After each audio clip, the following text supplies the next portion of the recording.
Welcome back to Ribbon Candy Hooking. I'm Deanna. Happy Friday. Happy gallery night. It is great to see you. Ah, the kerfuffle moments before never stops. But you know what? The gremlins, I know that the gremlins are gone because I know what our computer problem was. As I said all along, whether you believed me or not, because I know a lot of people were writing and saying, maybe it's me, maybe it's my speed of my internet, maybe that's the glitching. As I always said, it's not you, it's me. It's always me, and it was me. So I think we are not going to have glitching tonight.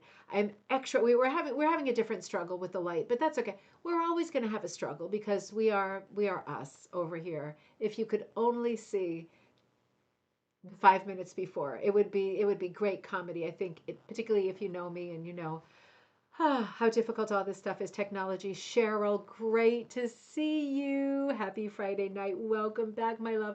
Ooh, red wine, Chinese food. Does that mean you're having Chinese food tonight? Oh, that sounds so good. And I just came from such a nice restaurant visiting with one of my buddies from church. He is like one of my best buddies, one of my favorite people. He's having such a great life right now. It makes me so happy. He was caring for his husband who had Alzheimer's and dementia for so many years. And unfortunately, he passed away like a few years ago, and he has found a new love, and it is exciting to see him happy again. And oh, it was just so nice. It was such a nice lunch. I almost made myself late. The reason we worked it out for today was because my tire light kept going on, so I had to go to Firestone. You know how much fun that is? But I'll tell you what. I'll tell you what. I like since we've been living in this country, I've had two Firestones. One at the old house, one at the new house. And I will never hear a bad word about Firestone. Both of those places, like the two Firestones, are like one of the only things I can depend on in my life. Went in there for an oil change after the Cape and all those miles of driving around. And I said, I think there's also a thing with the tire because like the tire light went on earlier this week and my husband filled it up and then it went on again this morning, which was super stressful because I had to meet someone and then I had to be at church to host my craft group and I already had an appointment at Firestone. I thought, please don't let me get a blowout or whatever or flat tire before I get to Firestone.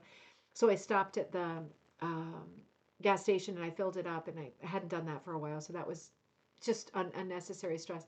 So they did both the oil changed and fixed the tire, and I expected it to be like a whimsical price. You know what I mean? Like they show you the price, and you're like, well, I'm stuck now. You already did the work. I guess it is what it is. But and I'm going to use my Firestone card. But it was like $43 or something. I mean, it was like I know the oil change is like 38. Like, how much did you charge me to patch the tire? Like $5. Like, it was crazy. I just thought, I'm gonna send out the word tonight. Spread the word. Firestone. At least my Firestones have been unbelievable. Of all the stuff that wants to trip you up in this world, of all the places you can go where they want to sell you the wrong thing, like a computer, um, Firestone. Right, that's going to be my new mantra. Whenever I'm in a bad mood, Firestone. Kirsten, great to see you. Happy gallery night to you too. Cheers, my dears from Vermont. Great to see you. I need to catch up with you today too. I think today, because of the busyness of today, has been the longest. I thought yesterday was busy. Today was crazy. I haven't really looked at my phone for like 7 hours. I looked for a split second right before gallery night, like literally 10 minutes ago, and I saw that a couple people had sent gallery stuff. So I put that into the show. I'm up to date. Everybody's stuff got into the show. But other than that, I haven't been on. So if you wrote to me earlier today, I'll write back a little bit later. It's just been a bonkers 24 hours, more than that. Judy, great to see you. Happy Friday. Mild and rainy there in southern Indiana. Great to see you.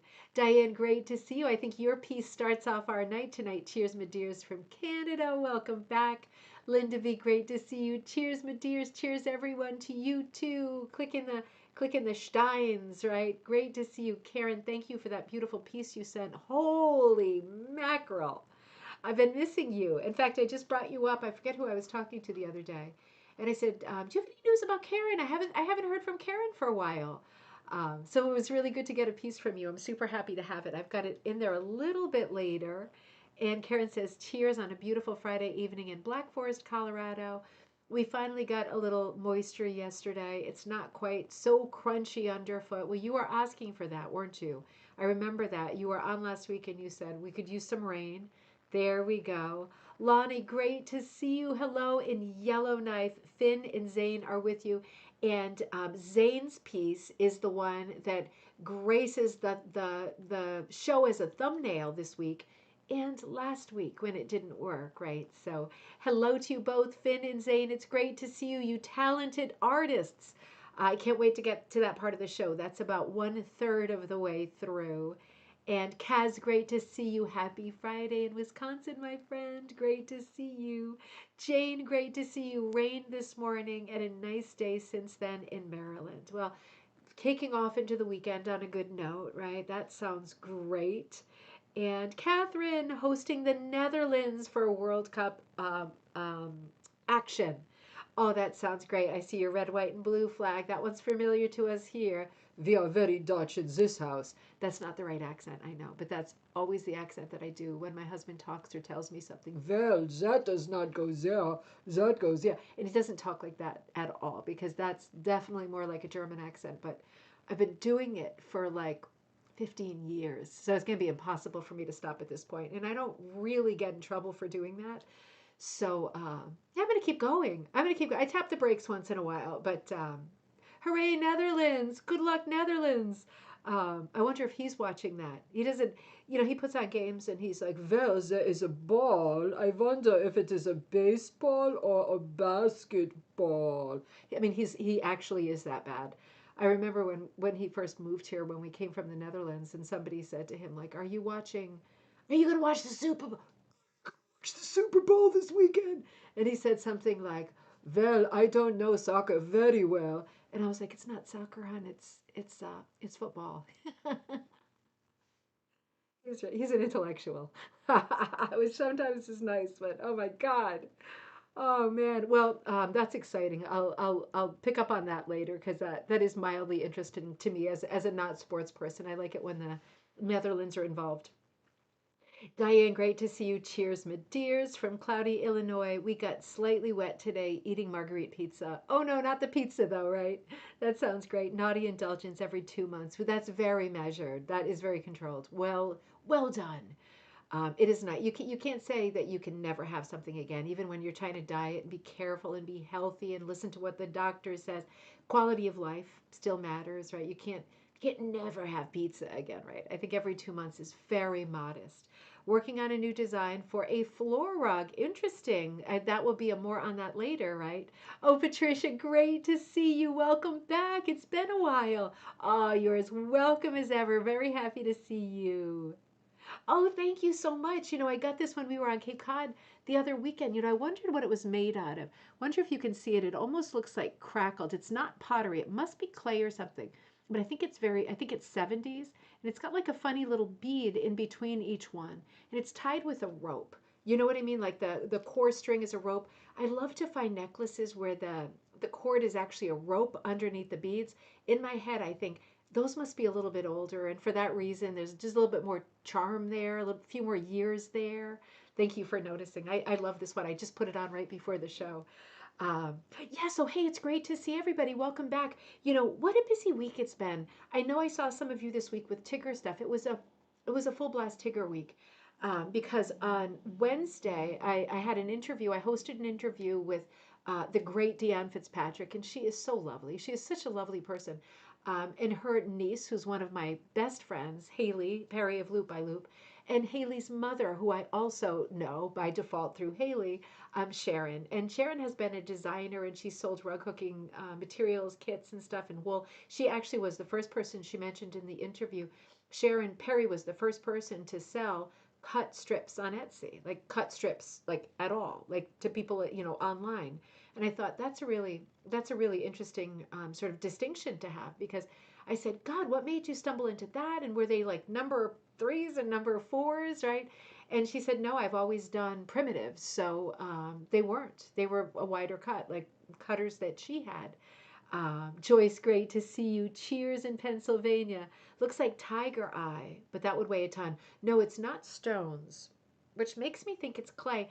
It's funny because it's like it's painted black. And then it's got like this other layer on it that almost looks like a record. You know what I mean? that's like gold, but it's not solid. It's like a hint of gold, but it's not like spray paint either. Very strange. Very strange. I liked it as soon as I saw it. The guy suggested it at the store. And normally when I'm in a store, I was buying the dress that I will wear to the Halloween party this year. That's going to be a good segue. Because I wanted to dress last year. I dressed like 80s, 1980s, like back in the day, right? And it had like one of those big scrunchies in my hair, but it was actually like a loofah that you would wash your armpits with. You know, the big loofahs. It was like hot pink, and I had a crazy jacket with big shoulder pad. I can't even remember what they're called. It's been so long. Shoulder pads, and I had like the Madonna jewelry and all that, and and I loved wearing it because I felt like I was 15 again. But it was hard to wear it because it was uncomfortable with the shoulder pads. I always felt like like I needed clearance, maybe like Queen Elizabeth felt right with her dresses, like somebody needs to widen this doorway so I can come through right now. I always felt like I was like wide load, like I needed something beeping preceding me. And I thought, let me do something different this year. And then when I was on the Cape, I went to the store in Provincetown that had, it's a vintage store that had the dress that I bought that's like real 70s, like real 70s.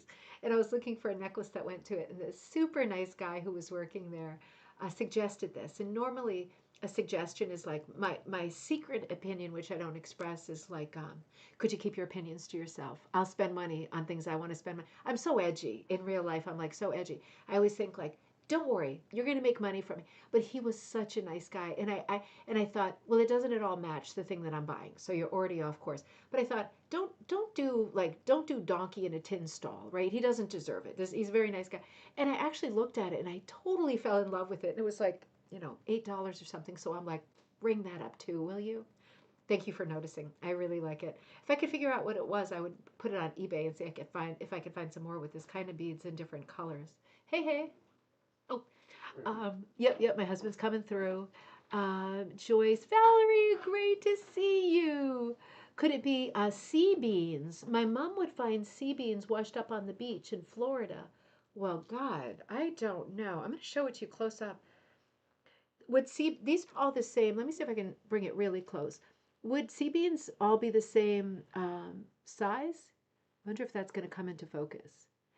It is. It's not super lightweight, but it's not heavy. It's not heavy like pottery would be.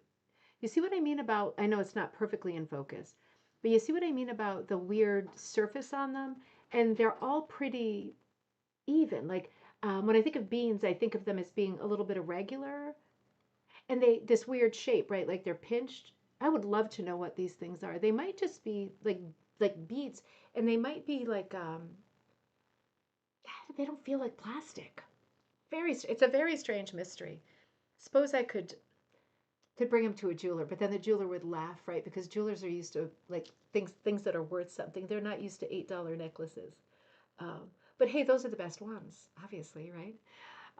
Dear. Okay, let me see. Karen, they look like chestnuts to me from a distance. They feel like they might be, but they're not. They're too regular, but it's that kind of weight. I did that once. I thought it was such a great idea. I spray painted a bunch of the horse chestnuts, the conkers, and I thought for Halloween, right? I did this when we were in the Netherlands. I spent days. I needed something to do with my brain. I spent days pushing that double baby carriage around, and I picked up several hundred chestnuts. Like I was waiting for a psychiatrist at that point. I really needed something in my life, and it was at that moment chestnuts. And I picked up a whole bunch of them, and I brought them home and spray painted them different colors. And I thought, look at this great craft. It's connecting me with New England, right? Because we have these things too. And and I spray painted them and hand drilled them and strung them, and they immediately started to rot. Right? You probably knew that, right? And I don't know. The internet wasn't such a big thing back then, but it did make me wonder whether you can do things like that with beads and beans and nuts and seeds and things like that. If there's anything you can do, I mean, I know you can shellac stuff, but that's not a guarantee it's not going to rot, right? How come things don't rot? Like, how come people can do stuff with like gourds and I mean, pumpkins do rot too, obviously, but like you see birdhouses and stuff made out of gourds. How come those don't rot? I guess that's what I know the meat has been taken out, but still, isn't it like a natural material that you would think like the shell? I would think it would rot just like the nuts, but what do I know, right? Um, Lar, great to see you in Las Vegas. Happy Friday night. Happy weekend to everybody. I thought for a second, oh no, is it 4th of July weekend? And I forgot. No, it's not. I didn't forget. It's all good. Valerie, guess not unless they have been painted. Gosh, I think I'm gonna Google Lens them later and see if I can. Now you got me wondering, what could they be? It's like eliminate animals and vegetables and minerals. What could they be? Are they gold? Wouldn't that be amazing? Oh man, that would be so good. Well, welcome everybody. I'm so happy to see you, and especially on a busy week like this. Yes, it's sponged on. The gold is sponged on. Yeah, that's exactly what it is. Maybe it's a craft. Maybe somebody was doing a craft and they just did a really good job. And many years later, I wear these all the time. Ever since we got back, I picked these up more than anything else. I really love them.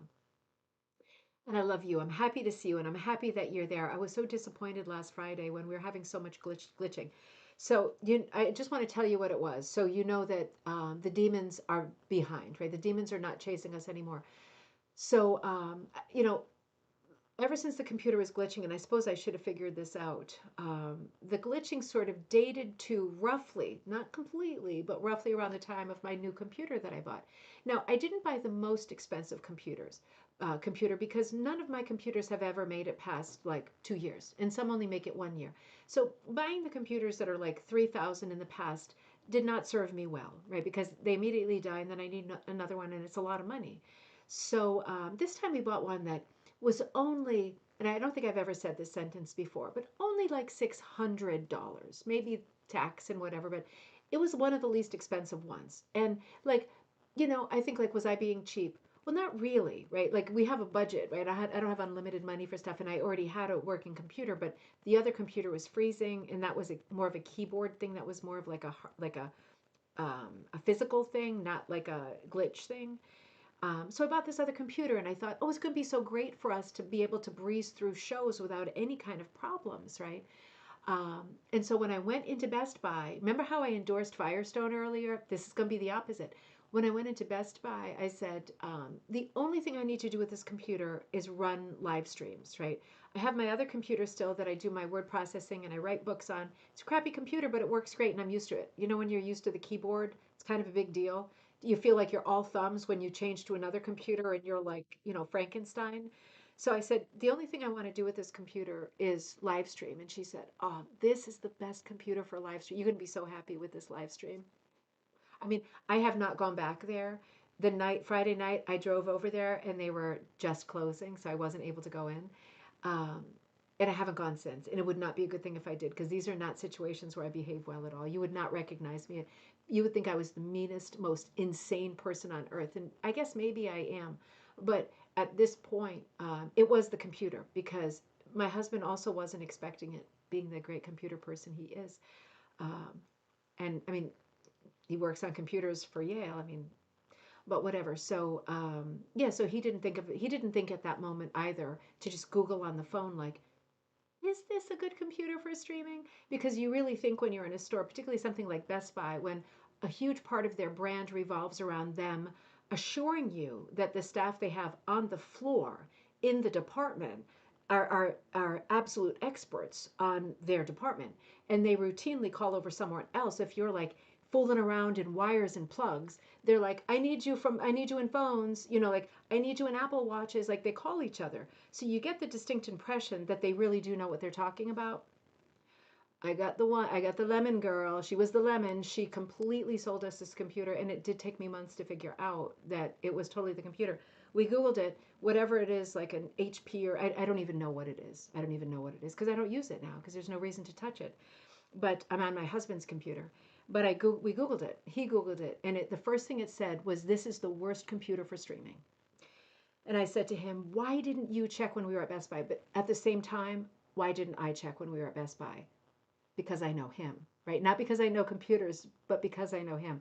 I should have. I was excited to be getting it done, and I don't like to be there. So it's like getting in and out pretty quickly is a big deal. But I bought the computer that was pretty, according to the internet, the worst computer for streaming. And his computer costs less than mine, and his computer is great for streaming. One of the kids, Teddy has two computers. One is for gaming and the other is for other stuff. The one for other stuff is not an expensive computer. also better than my computer for streaming. So that's what we were dealing with, was the wrong computer. Buyer beware. So we're over it now, and I only cried myself to sleep for a few days in a row, and I did about 1,000 push-ups because I was so angry. But now I think we're good. And if some of you noticed on the Monday show when we ran Coffee Time on Monday, some of you wrote to me and said, just so you know, for the first time, funny coincidence, right? Thanks, Murphy. Um, there were commercials interrupting the show. Like, I do monetize it because I make no money through these. It's so little that it's shocking after putting thousands of videos up over the course of 6 years. It's still ridiculously sad sum, and it seems to get less and less every month. I think as people watch the videos, then they're done and they don't watch me anymore, or whatever. But yeah, so I'm like, I like to monetize the videos because I do get something from them. Like I make maybe 5 cents an hour for the videos, right? That's better than nothing. I appreciate it and I love taking it. Um, but I'm not having them run videos in the middle of my show because from what I understood, you were watching me and then it went and it was a wacky video. And then long video, the commercial ends, and then I finish the sentence and you forgot what I was talking about. So we can't have that either. So what I'm going to do from now on, because that is something I think I can control, unlike the bad computer, I think what I'll do is I left it on no commercials while we run the live show. And after the live show, for people who are watching later, sorry for people who are watching later, but I'm really scraping along, like really scraping along. I'm not in the league with the larger rug cooking brands as far as like business rolling well kind of thing. So I really love to monetize it, but I did not do that on purpose, and this should not be happening tonight. I'll monetize it after the show because I feel like for people who are here live, we want to keep the energy going, and you don't want to forget what I'm saying while some weird commercial comes on, right? So I'm so sorry about that. That was the first time that happened, and it happened to coincide with the first time I used the new computer, my husband's computer. So times, right? Oh, did you Google lens? Only describe metallic looking beads. I'm going to do a close up. I'm going to do a close up of them. I'll probably get the same thing. I'd like to know more though, because they do have a 70s vibe. So there must be a reason why. Can't just be that they're black with gold accents, right? That could be any time. Something about them like reads the 70s. It's got to be something else there, right? I'm going to look too. Judy says, gourds aren't fleshy like pumpkins. They will dry and last for years. I used to grow a plant called Job's Tears that produced beautiful long-lasting beads. Oh, really? You can turn into fun jewelry. Oh, you're kidding. Wait a minute, I won't Google that now, but let me look up Job's Tears. I love the name of it too. Oh, how fun is that? I would love to be able to do jewelry and stuff like that without the worry that it's going to start growing feet and walk away, a few days later. Diane says, thank you. Oh, for the Tigger video. That's right. I enjoyed watching it. Yeah, it was really fun. They did a great job. The three of them on was a little bit worried about it because it's Deanne Fitzpatrick and she's so famous. She's one of like obviously my idols, so it was a bit like I've talked to her, but I've never done like an interview kind of thing. And then like interviewing three people at once, I was a little bit daunted, but I think it went really well. And then the next day was another big Tigger day because I made a video about this. I don't know if you've seen it yet, but I went over to Farmington because the Farmington Guild, which is the Nutmeg Guild, which is the number one chapter of ATHA, the first one that was formed in 1972, they meet at the Farmington Library this is in Connecticut, on Thursdays for a few hours. So um, Janice, who's like the head of that chapter, said she popped into the church last Friday because I do my thing at the church every Friday. So she popped in because she knew she'd find me there. She said, "Can you swing by the library and bring some of the Tigger placemats for our guild to hook?" So that's what I did. I went over with a roll of burlap and a bunch of sort of leftover stuff because again, everything is about money, and particularly when you're doing a not-for-profit volunteer job for over 4 years, it becomes like But I went over there with all of the stuff on fiber tape, and we transferred, and I had some linen left over, like small pieces, because the coasters are only 4 inches. So we transferred like 60 of them. It was great. I did a video while we were doing it. Some of the girls helped from that guild transfer. And Janice said, we're hoping that the guild can do like 60, 65 coasters because they're so small. And most of the um, backings, I put four coasters. because 4x4, right? I mean, I put four because, and I know you're ahead of me. I put four because if I did one with like a regular border, most people don't have a frame that small. Some people have a hoop that small, but they don't want to deal with the hoop. So it made more sense to, for a few reasons, give people four because it's like also wishful thinking. And it was really nice because one of the ladies who was there, Joanne, super nice. While we were sitting there, I think we have 6 or 7 coaster designs for Tigger that different guilds are hooking. The reason I'm mentioning is this because throwing it out there, if you're in a guild, whether it's an Atha guild or an independent guild, or you just meet your buddies and you're thinking, I'm not in your part of the country, or I am, and our guild would love to help do something for Tigger that starts on Halloween next year, 2027. Could we do the coasters? Yes, you can. I can send you the PDFs, and if you could print them out, put them on any backing, right? They're a gift, and people are so happy to get them. So we had several that were designs of the 5 Tigger board members, right? The 5 of us, and Joanne said, "Oh, I wish we had like a design because nautical Newport, right? It's set in Newport. I wish we had a nautical sort of seashell or an oyster shell or something like that." And I said, "You know what? I'm going to make an executive decision right now. I guess that's one of the benefits of being the president." That was a bit sarcastic, but because there's a lot of other stuff too. But I said, you know what? Let's just do it. Why don't you? Do you want to draw them, or you want me to draw them? And she said, oh, I'd love to try drawing them. She drew such a pretty scallop shell. It was simple, but you know how with scallop shells you can put more colors in them. You can do colorful background. And she also did an oyster that was open with a little pearl inside. And she wrote oyster. And I said, I'm going to do an alternate version of this with the oyster and just a horizon line and a couple of seagulls like this in the sky because I thought easier because 4x4. So those things are kicking around. If your guild is thinking we'd like to be part of it, not everybody's going to be able to travel there, but we'd like to be able to help out with this huge international rug hooking event.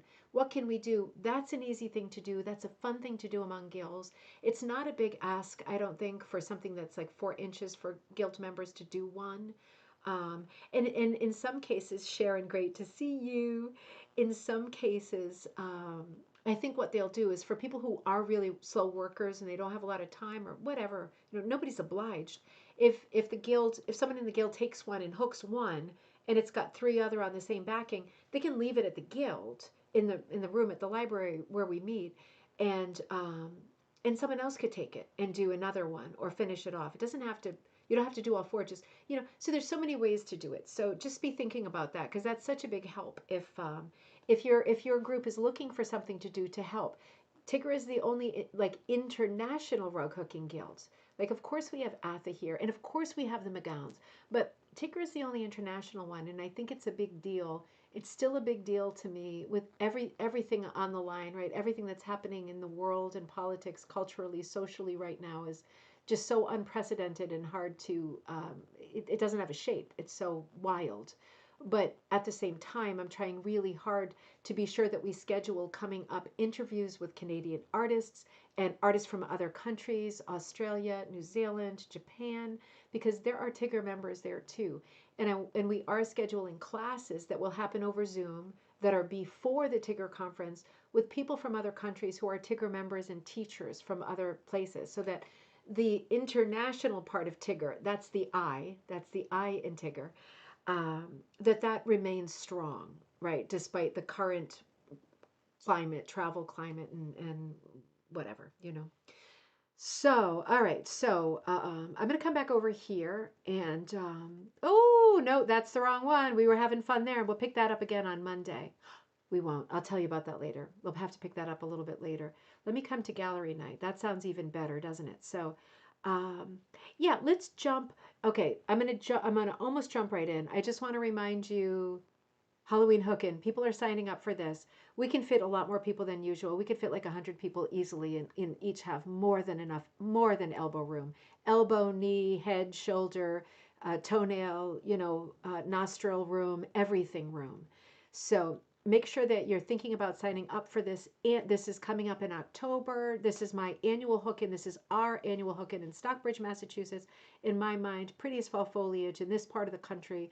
Big weekend for fall events. We've got this going on, and I have the class on ribbon candy hooking that happens the day before. It happens the afternoon of the day before. I showed you I said this is what the kit will look like for the class. I colored it now. So you will have a kit that is these colors. This is Cozy Fox, and it comes in a plastic pumpkin in a pumpkin patch format. You have to walk into the pumpkin patch because all the pumpkins are on the ground. You pick yours, and this has a 1-inch border around it. So your pumpkin will have different fancy fibers than everyone else's pumpkin, all the novelty stuff.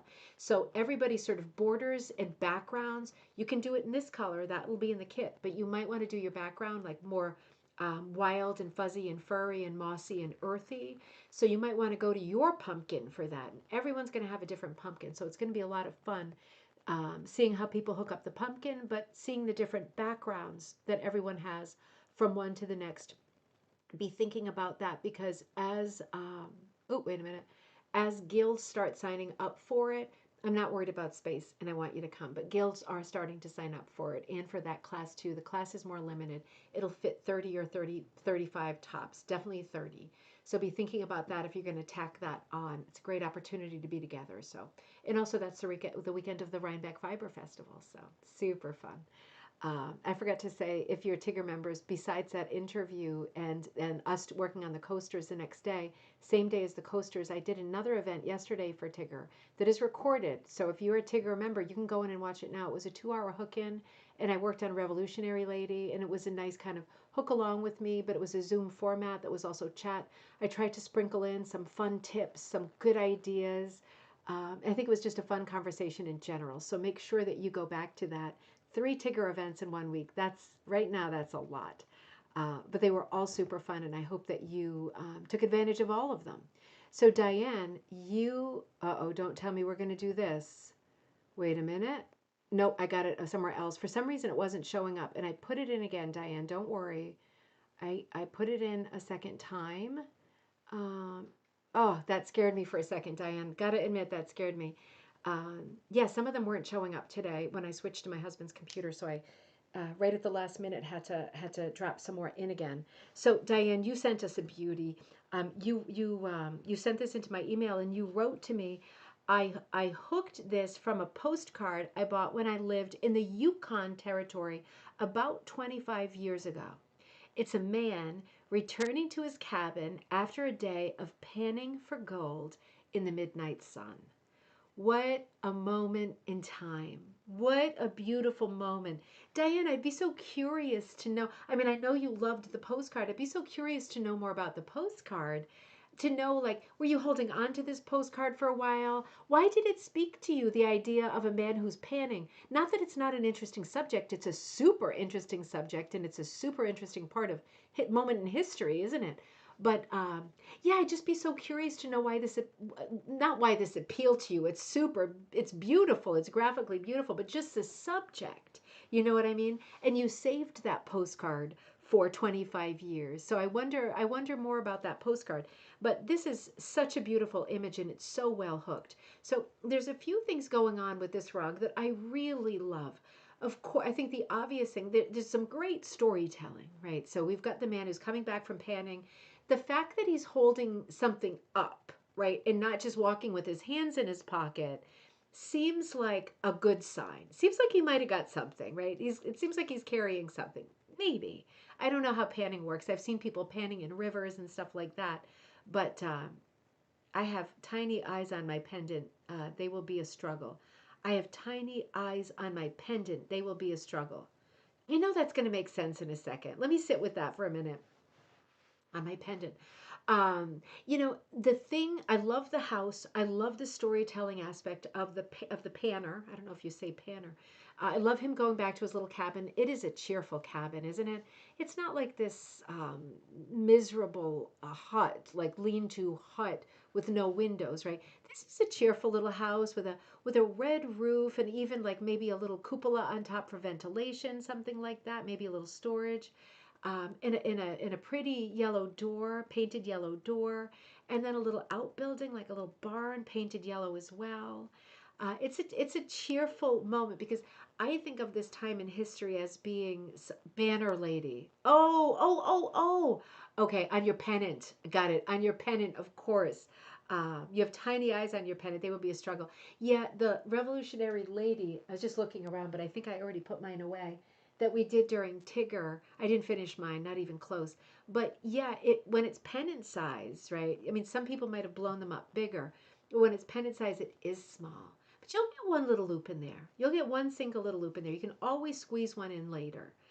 Um, this is so much more cheerful than my vision of what panning was like, because when I think about this time in history, I think about all of these hopeful young men, right? It was mostly young men who are making their way to these areas where gold had been discovered with these great high hopes and these big dreams of striking it rich. And we know, fast forward years later, the reality was that a tiny, teeny, teeny, tiny little fraction of people found anything that was notable. And, they set up these sort of makeshift towns, that were generally run down and fairly lawless. That there were women coming out there to do jobs that we don't really want to think about, right? In this day and age. And it was a tough life, right? You don't hear very many stories of remember those good old panning days while we were searching, searching, searching. So this view of panning, I think, must refer, because it is cheerful, must refer more to the location than to the occupation of panning. And in that way, it's an interesting subject for me because it kind of takes what we know historically about panning and shines it, right? Either you put on the pink glasses and you think about it, or it shines it in a brighter light. Maybe this is way at the beginning of this person's career, and he's still really hopeful, and maybe he does strike it rich, or maybe on this day he's carefully carrying something back. I would hope he would hide it better, but uh, um, yeah, despite the subject, and I know the subject refers to the location, right? It refers to where the postcard came from, not to just the general culture of panning or mining in general. But it is a remarkably cheerful piece to look at. I love the placement of the color. It's funny because it's like you look out to the distance and there's all this beautiful energy out there, this mountain range, and these unusual color selections. I'm not sure if that was Diane's color palette, or if that was the suggested by the oh, here's Diane, or suggested by the postcard. Diane says it's tourist trap panning for gold. They seed the pan. Oh, so you always find something. Stop it. It's still fun. I got a tiny opal. Oh, that is so funny. You just reminded, Jocelyn has done this quite a few times. I mean, I didn't. I let the kids do it. But she did it once when we were at Queechee Gorge in Vermont. And it was the same thing. It was like this little river, and they must put stuff in there because they gave her a little sieve, like a little toy sieve. And she pulled out a bunch of tiny stones, that you would get it already in a bag, like a bunch of little tumbled, polished type stones that, the bag would have cost $10, but the panning was $10. So it all came out the same in the end. But tourist trap or not, that is so fun. Isn't stuff like that fun? And you leave whether you're a kid or a grown up. You leave feeling excited that you found something. Maybe you're going to turn your little rock into like a little piece of jewelry, or maybe you have a little shadow box coffee table, or one of those hollow lamps that are glass, you know what I mean? And you can fill it with seashells, or little rocks that you panned for, or concert ticket stubs, or whatever. Those little sort of memory things that you might have around your house. It's a perfect place to put something like that. It's a fun memory. And Diane, it's such a pretty image. You did some really beautiful hooking. The strong horizontal feel to the hooking is technically really lovely. It's the horizontal hooking is very important in this case because we're seeing it in the white field, we're seeing it in the brown field, we're even seeing it in the sky and the mountain range. We're seeing it throughout for the most part. I see that the yellow door and the shed door. Remember, I have a much smaller view than you have at home. This is only like a fraction of my actual screen, but it seems like there's some vertical hooking on the yellow door and the shed door. Um, that just reminded me of something. It's gone. But I think the fact of the matter being that this is a horizontal landscape, but there's a lot. I think that it's important to see the mountain range. I think that's the location is a huge part of the charm of this rug and this postcard, right? Postcard first, right? So showing the mountains is the thing, right? So it's you want to really put a heavy emphasis on the mountains, and the mountains are an unusual shape, very jagged range, and colorful in this case. I do love seeing the sun shining on that particularly pink mountain in the range. And the others are more in blue, more in shadow, gives you an indication to the time of the day when the blue creeps in, right? In that part of the world, the blue creeps in, the shadows creep in later in the afternoon. The sun is still shining on part of the range in the distance, but we're closer to the mountains where the evening is creeping in and closing in quickly. And I think the fact that there's so much horizontal hooking in this is so good against the verticals. The vertical of the house, right? The safety of the house, right? This little lone figure in this really extra large landscape making his way to this little house to safety, right? That's a comforting, that's a cozy motif. And in the distance we see like the wildness of the mountains. And those are strong verticals too. Those carry a lot of energy because they're such electric shapes, right? They're not expected shapes. So the verticals are working overtime in this piece, and it makes it all the better, all the more calming to see all those great strong horizontal to the hooking, technically excellent hooking. Beautiful piece, Diane. Thank you so much for sending. I love hearing the phrase midnight sun. In fact, my all-time favorite singer is June Christie, and she was a singer from like the 1950s. I think she sang in the 1960s. She might have been in the 1940s too, but 50s was really her era. She's my all-time favorite, and she is best known for her song "Midnight Sun." Nothing to do with this, but just a beautiful and very evocative couple of words, right? Such a beautiful piece, Diane. I love everything that you did here, and thank you so much for sending it. Really is stunning. Now I'm going to move to the next, but that's in a different part of the slideshow because I was having a problem with that one. Let me go next to Colleen. So, yep, right here is Colleen. Oh, yeah, yeah, yeah. You know what? Let me move this a little bit because when I came onto my husband's computer, the slideshow was originally on the first computer. And I always wonder because as soon as I got on his computer, the position of the photos wasn't right anymore.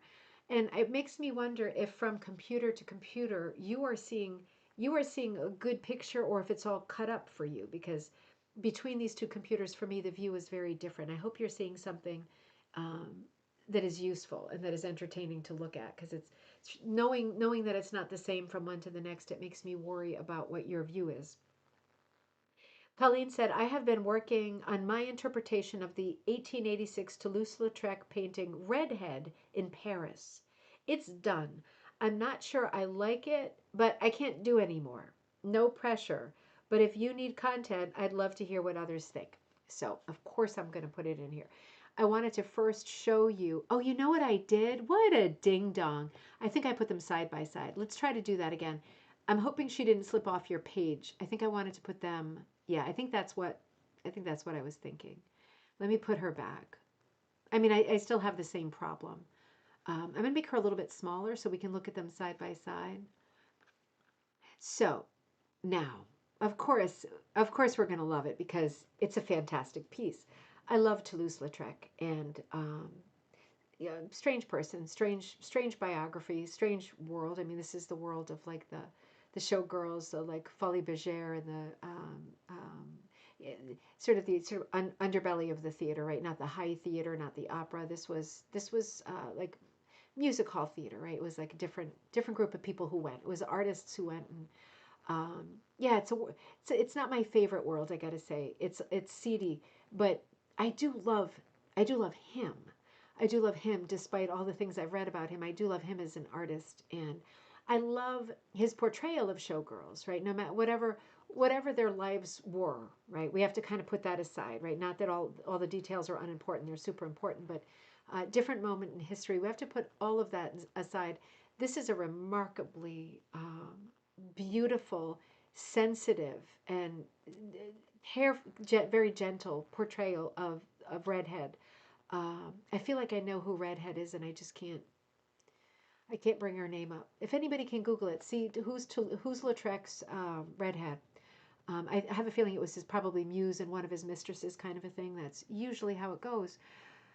The original painting is different than his other paintings. There is, for me, so much more quietness and love and gentleness to it than many of his things are just very animated and are great sort of documents to that period of history, like the Parisian show scene and showgirls and all of that's he was the king of backstage in more ways than one, right? He was the king of backstage and so he documented that time in history when we wouldn't have had photographs of stuff. We might have photographs of them posing on stage, right? Not during the shows, but posing on stage. Uh, I'm sure we have that, but we didn't have a lot of documentation about what the energy felt like in these early Parisian music halls. And Lautrec was the person who documented that, right? He made that real, he made that permanent for us. And it is a lively, colorful scene for sure. But this is not one of those. This is something that is way more sensitive. And there is just something so sweet in the painting, things that Colleen captured as well about the way that her bangs are like a little bit overgrown, right? Just a little bit overgrown. And she's got her hair, because people would not have been showering all the time, right? That wasn't a thing. She's got her hair so pretty, twisted up so carefully. It's not like she slept on it. It's not a mess. It's whether this was a showgirl or not, and I don't know. She's tidy, right? She's tidy. She's lovely. She's uh, probably fashionable. Probably not the height of fashion, but probably somewhat fashionable. Um, Beautiful earring, right? That matches a lot of thoughtfulness to the way that this young woman is put together. A lot of thoughtfulness and tenderness to the details that are noticed in the painting of it, even just like that little bit of color, whether it's light or whether it's just color variation to her hair, on the front of her bangs and over her ear, the way the light is hitting her head. It's just sweet. It's very, very sweet. She's absolutely beautiful in profile, and while so many people are beautiful to look at, um, in the front. You know how sometimes someone is so gorgeous in the front, and then you see them from the side, and they almost look like a different people. Their profile isn't quite as pretty as they are head on, right? And vice versa. That happens in vice versa. She is such a pretty profile. It's just perfection. Her bone structure, everything about her is beautiful. I think Colleen's version is just lovely. It is the fiber art version for sure. I think she did some really gentle and sweet handling. It looks like felting. Does that look like felting to you? Again, I have a very small picture, but it looks like she was doing some felting in the hair to get that softness to it rather than loop-de-loops. She did a great job with the shadows. She did a great job stylizing. So Lautrec did something that was, sort of post-impressionist, right at the edge of it, but it's still impressionist, right? There's a little bit of an abstract background, but it gives you a sort of naturalist vibe. He's not showing us music hall. It doesn't look like it's a theater, right? It also doesn't look like it's someone's apartment. It looks like she's outside, but it is a bit of an abstract handling of a background, which is unusual at this time. We don't always see that. Colleen took that a step further, and I think that's really interesting because when you're doing something like this, yeah, you get the person down. I think the profile of Colleen's person is great. It's a little different, but it doesn't have to be the same. But Colleen somehow caught the same the relationship between the nose and the mouth, like she caught the jaw is very similar because it's unusual. It's a very strong jaw for a woman, right? I mean, it really is. If you think about it, if you saw, I mean, as beautiful as this woman is, if you cover the bangs and this one was not in a dress, you might think that this was like a young man, right? Like from one of these all boys schools or something. It's a very strong jaw. Still beautiful, right? Still comes out really beautiful. Colleen managed to really keep that strong jaw. That's one of the strong distinguishing features um, of the painting and now of the hooked piece. But when Colleen decided to do things a little more graphically, I think that's where the real interest comes in because the shadows under the neck and under the hairline, I think, are really interesting done in that sort of blue shadow, like that kind of blue gray. I like the handling of the bodice as well, right? The lines that come down, they might be shadows, they might be light, they might be stitching. It is a predominantly dark costume, which is typical of the Victorian period, right? Although people did wear to boating parties and stuff like that, really bright whites and stuff. In general, if you wore black or a dark color during the Victorian period because of mourning and because of Queen Victoria's, like, many decades stamp and sort of monopoly on mourning. Black is always in fashion, right? So you're always going to be fashionable if you wear black. It's good to wear black if you have a job too, right? If she happened to also double, I feel like I've seen a painting of her serving beer or cocktails. Does anybody know what I'm talking about? I feel like I've seen this. Um, Let me catch up on these comments. Judy says, I especially like the light playing across her hair, Colleen. I agree. That's very gentle and very sweet. I love the way that it's pulled back. It's a little more exaggerated in Colleen's, the way it's pulled back. And I like that because to me, the hairstyle is one of the sweet things. Like you can just picture, a lot of us are women, right? You can picture yourself, fooling with your hair, twisting it, turning it, putting pins in it, trying to get it right, taking a look, realizing it's asymmetrical or you missed, there's a piece of hair hanging down. We know as women what it's like to try to do things with hairstyles and stuff. So the emphasis on the hairstyle is maybe mundane, but I think for women it's an especially interesting detail. And so is the earring, because the earring really stands out. You can see that Colleen put a real earring into the ear. I think that's a great touch because that's a perfect match. Um, Karen says, this is an earlier Toulouse-Lautrec painting. Colleen brought his later blue period into play. Very good. Thank you for adding that. Yeah, because of Karen, because of the abstraction, right? Because she brought that to the table. That's a great comment.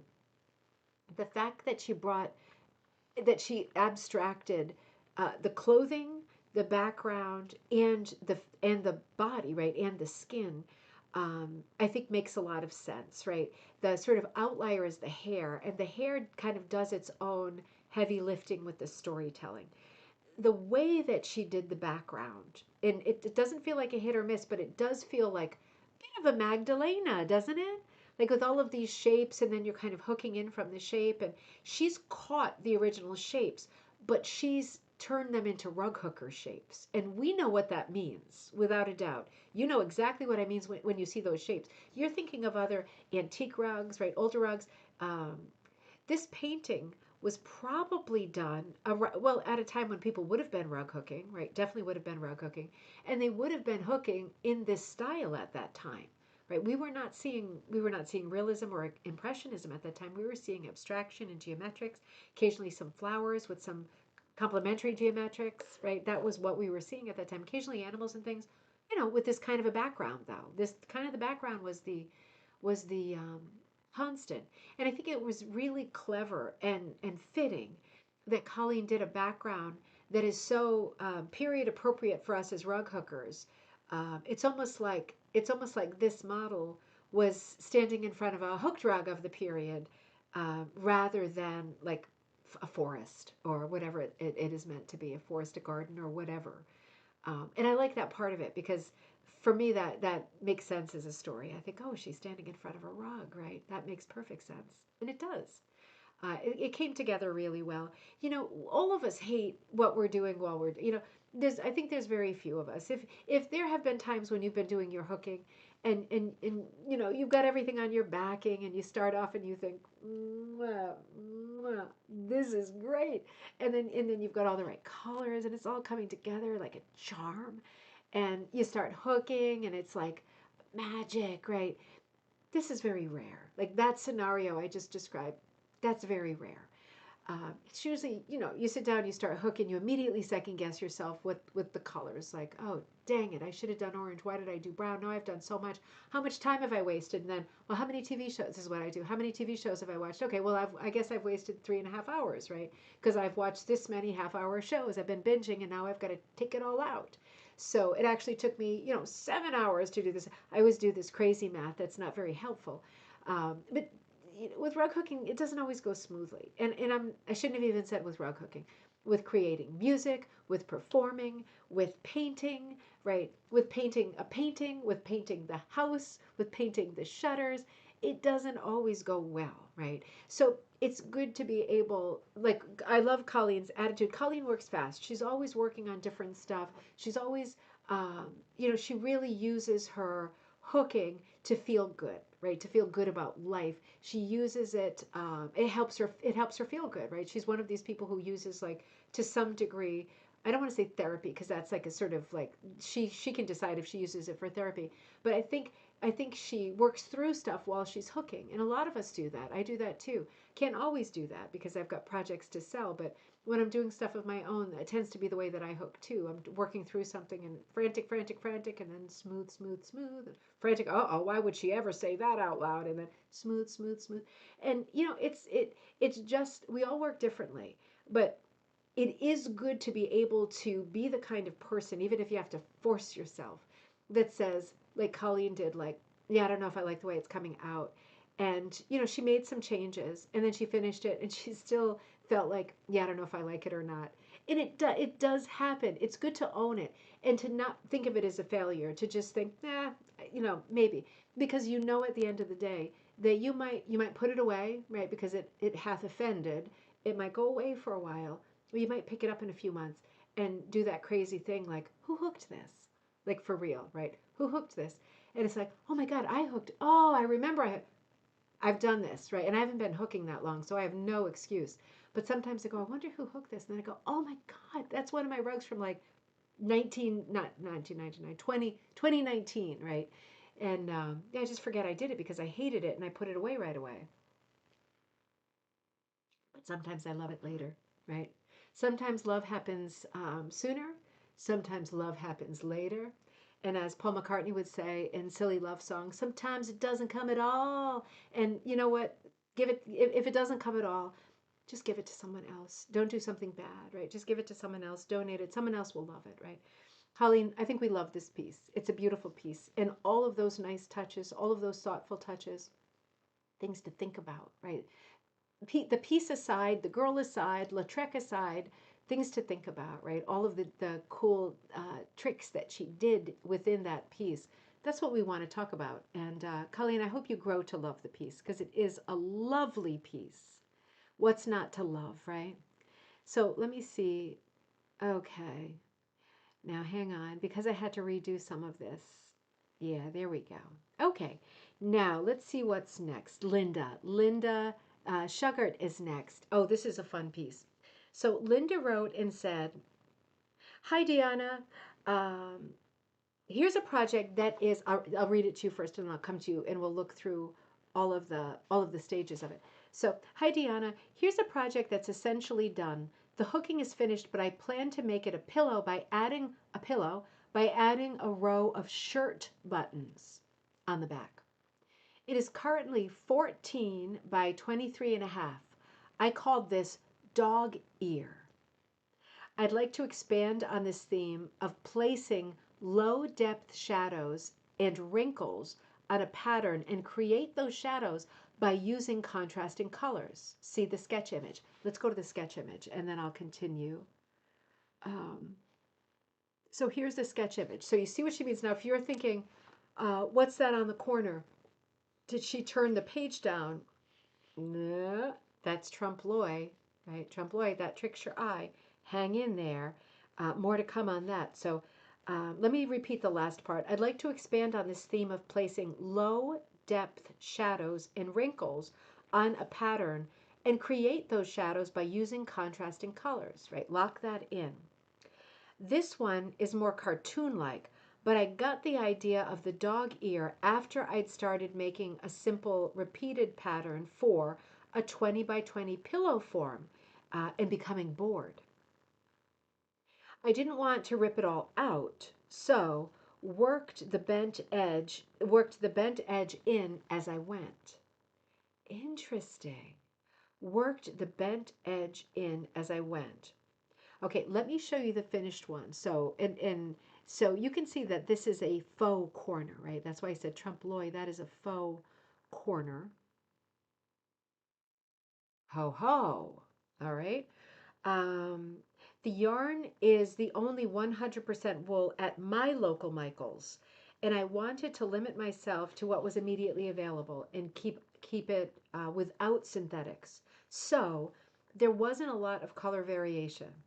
Making the differentiation on the back flip and any shadows is a little challenging. I did dye a small amount of white to pink to give the background a little, okay, let's talk about that in a second, a little color variation. I had hooked a darker variegated background but thought everything was too monotonal. I am not good at planning. I like to jump and start hooking. I like to jump in and start hooking, but I am definitely seeing the benefit of working things through just a little bit more before jumping in and working a little on a smaller scale to help bring more ideas to reality. But I learn a lot as I work things out. Well, that's the key, isn't it? Thanks for providing a great forum for people to share their work. Okay, I'm gonna hold for a second. We got a lot to talk about there. We also have a surprise guest. So here comes our surprise guest. Come here, baby. You're the surprise guest. Oh, yep. Here he comes. He coming to say good night. Good night. Oh, there he is. How's it going, my Ted? Good. Yeah, you had a good day today. I didn't even see Yeah. you today. I was out. Well, you were still I'm sorry. sleeping. I was out. Just got back. Haven't even like brushed my teeth since this morning. I'm such a dirty little pig, right? Sorry. Ah, he sees me Love you. now. I love you too. I'll see you a little bit later. See you later. He's such a good boy. I get to the garage real quick. Oh, you want to get to the garage? Yeah. Ooh, that's gonna be hard. How are you gonna do that, babe? What do you need in the garage? Is it fine if I just get some, like, do we still got those, like, Sodas. Sonic bars?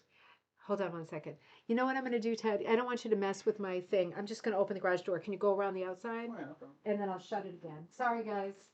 He needs a Klondike bar. What would he do?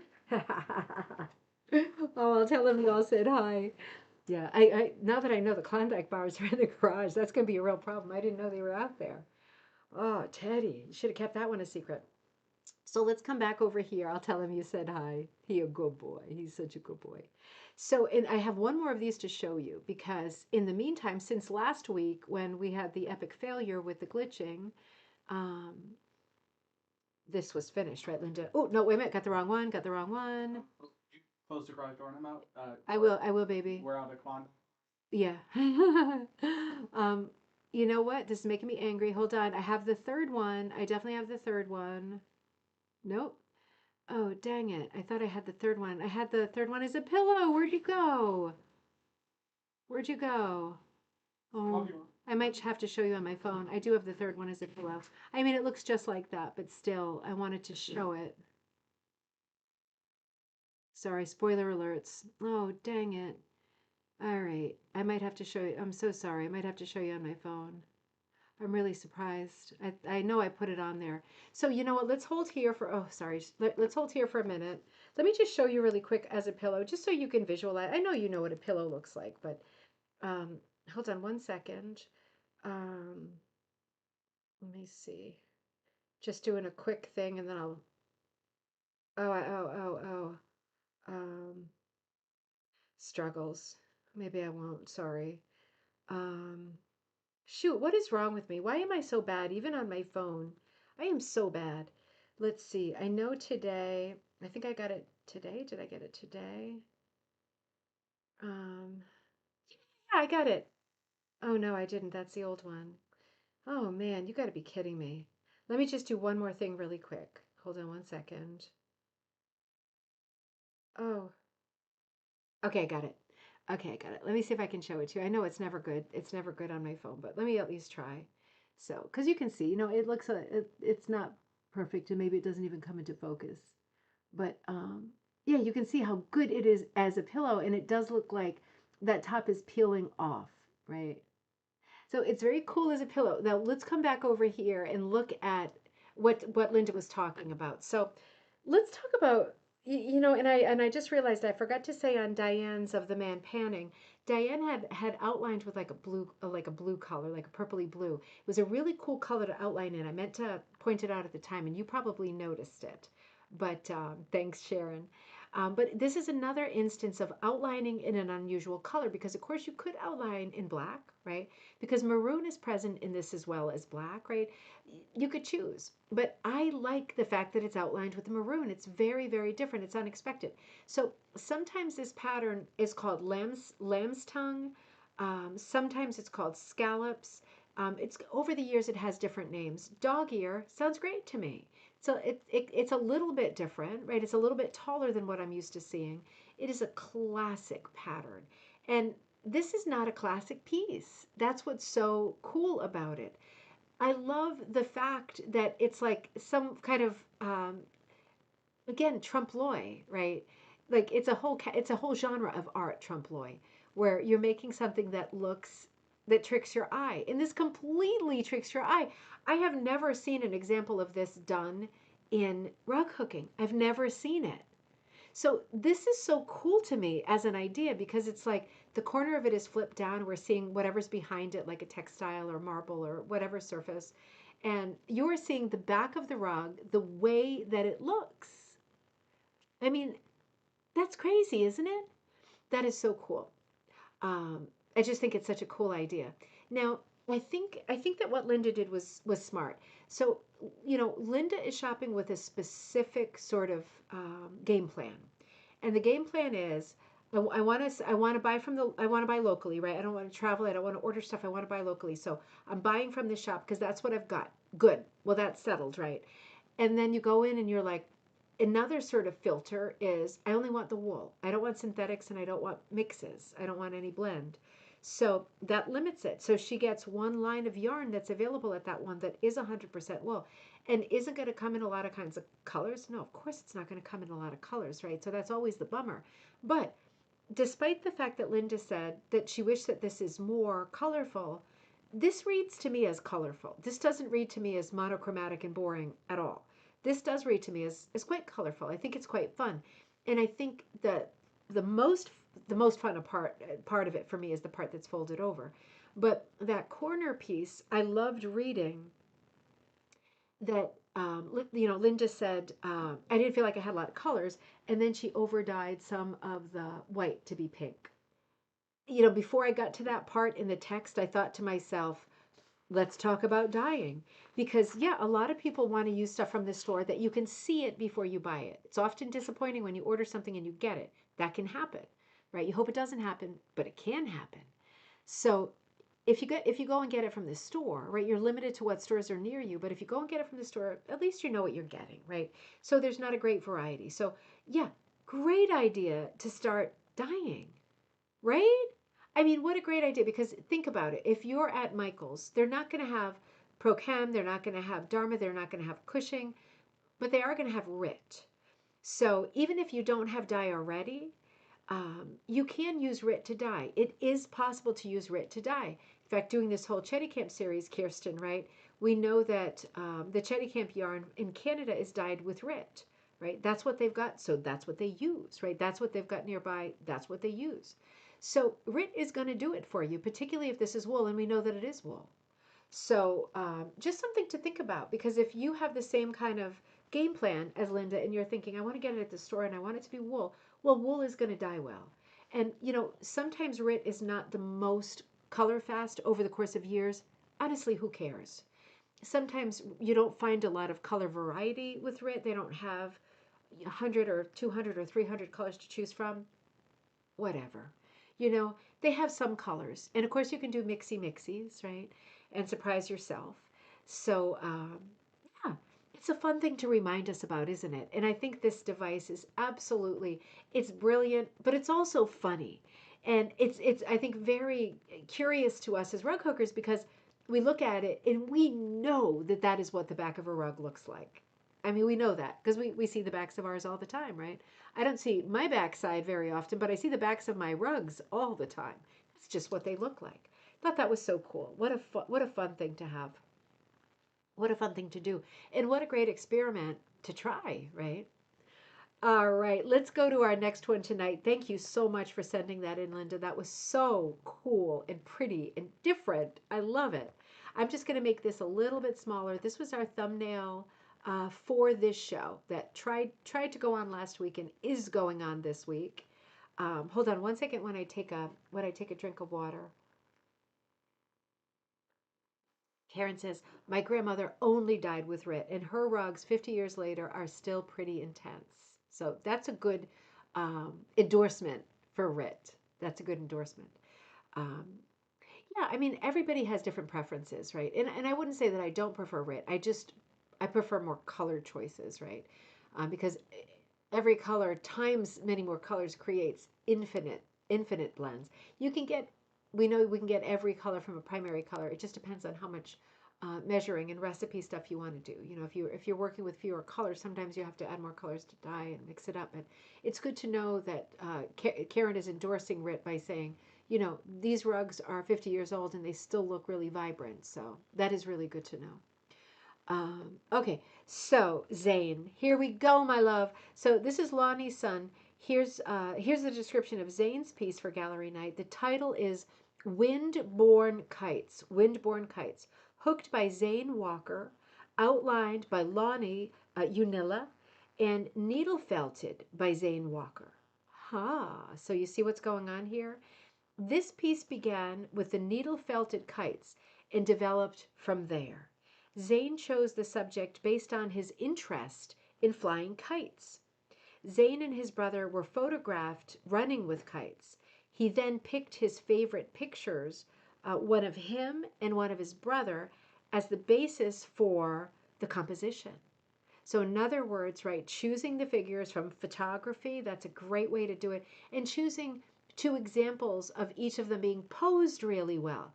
Because sometimes, when you take photos and one person looks good but the other one doesn't, it was going to work the same way when you're trying to put together a composition, right? So it's great to have the sort of foresight and sense to say, let's pick the right photos to use so that we have some good action shots here. So, with assistance from his mom, Lonnie, the images were transferred to paper and traced onto burlap. After some help with the outlining, Zane hooked the figures. Well done. Zane, well done, honey. Once completed, I'm sorry, I'll stop saying honey. I know I probably shouldn't say that, right? I feel I'm very endeared to Zane because this is great work. So sorry. The honey slips in. I can't help it. Zane hooked the figures. Once completed, the pieces were glued, cut out, and assembled into a dimensional work using an old T-shirt, a felted sweater, a cardboard box, supports, and copper wire. Very, very good. Very good. So, what is that? An ant. Okay, well, he's going to have to go. A flying ant. Okay, it's a flying ant. I'll deal with that later. Bugs inside the house, no good. So, Zane, honey, Zane, this is so charming. I love the needle felted kites to start because, of course, you have an interest in kites, right? I have an interest in kites too. I used to love making kites out of paper and putting them together. It's always interesting to know what kind of works. Same with paper airplanes, right? What kind of works in terms of flying them. It's different sometimes than what you would think. You think you've got them all aerodynamic and perfectly engineered, and some are, oh, thank you. Some work better than others. So you are doing a good job here at this moment, flying these kites. You and your brother, so much fun, right? So much fun. It's such a fun piece. Now, these pieces are done. Now, about how tall are the figures? I wonder. I'm guessing like 3 inches, something like that. They look like they're quite small, which makes it so much harder to do. When you do pieces like this that are going to have shaped edges that are cut out, right? A shaped edge is anything that is not a rectangle, square, oval, circle, right? A traditional shape. Everything else is shaped, right? Everything else is a shaped shape. So a basket is a shaped rug, right? These are definitely shaped. Oh, you know what? Let me shut the garage door. Sorry. Hang on. I don't want the bears coming in. Smelling those Klondike bars and coming in, right? Um, oh, I wonder if that bug came in when Teddy opened the door. Probably. Um, Oh, there he is, right on the screen. Right on this. I'm not going to hit him because it's a computer. There he is. Knew he was going to get into the mix. It's so hard to shape something that is cut out, that is hooked and cut out. That's even harder. Well, now this bug is so cute. He's washing himself. I was feeling like I was going to end his life, and now I'm feeling like I'm not going to because I see the humanity in this cute creature who's like washing his back legs right in front of Zane's kite on the right. He's right on that kite. It looks like something from a Godzilla movie. If some of you are thinking you shouldn't use glue, I'll tell you what, when you're doing shaped pieces, sometimes you have to use glue. There's no other way to do it. Particularly when you're working with burlap, because burlap is the loosest of our backings. Um, this little thing is wiggling its butt too. It is too cute. Oh, it's going to live. Now this one's going to live. Um, Burlap is the loosest, the most open weave. And when you're cutting it out with fine little lines like this, it's going to be a nightmare, isn't it? That really is the hard part. Oh, Gail, great to see you. Good morning in Australia. Rise and shine, my beauty. Good morning and welcome back. We missed you. It's good to see you. You have to do something to make sure that the edges are secured behind. You have to. This is a very sensible way of moving forward. I just love the sort of collage quality. This is a fiber art piece, isn't it? The figures are hooked. We've got the copper wire. We've got the felted kites, right? The felted kites are so pretty too. They both have two different patterns. It is such a lot of fun. You've got them positioned in a shoebox. So it is like an art installation, right? It's an art installation inside of a shoebox. Super well done. It is, I got to say, Zane, I would not want to do this project because this is hard. This is really hard. I try to steer clear of stuff like this because I know it's going to be hard to hook little figures like this. And I know it's going to be hard to finish them. And something that you have accomplished hooking wise that is so um, amazing to me is you have kept so much expression in these figures. And all we're seeing of the figures is the silhouettes. Silhouettes can be hard because unless you get a silhouette right, sometimes the viewer does not have enough information to really clock or enjoy what they're looking at. A silhouette is limited information, but you have managed to do silhouettes that are very active, in motion, right? Very kinetic and very expressive. Like you can tell that these are people having fun and obviously flying kites, but they are very, very expressive little bodies. And that is so hard to do. I think you chose the right photographs, and I think that your hooking job is like incredibly good.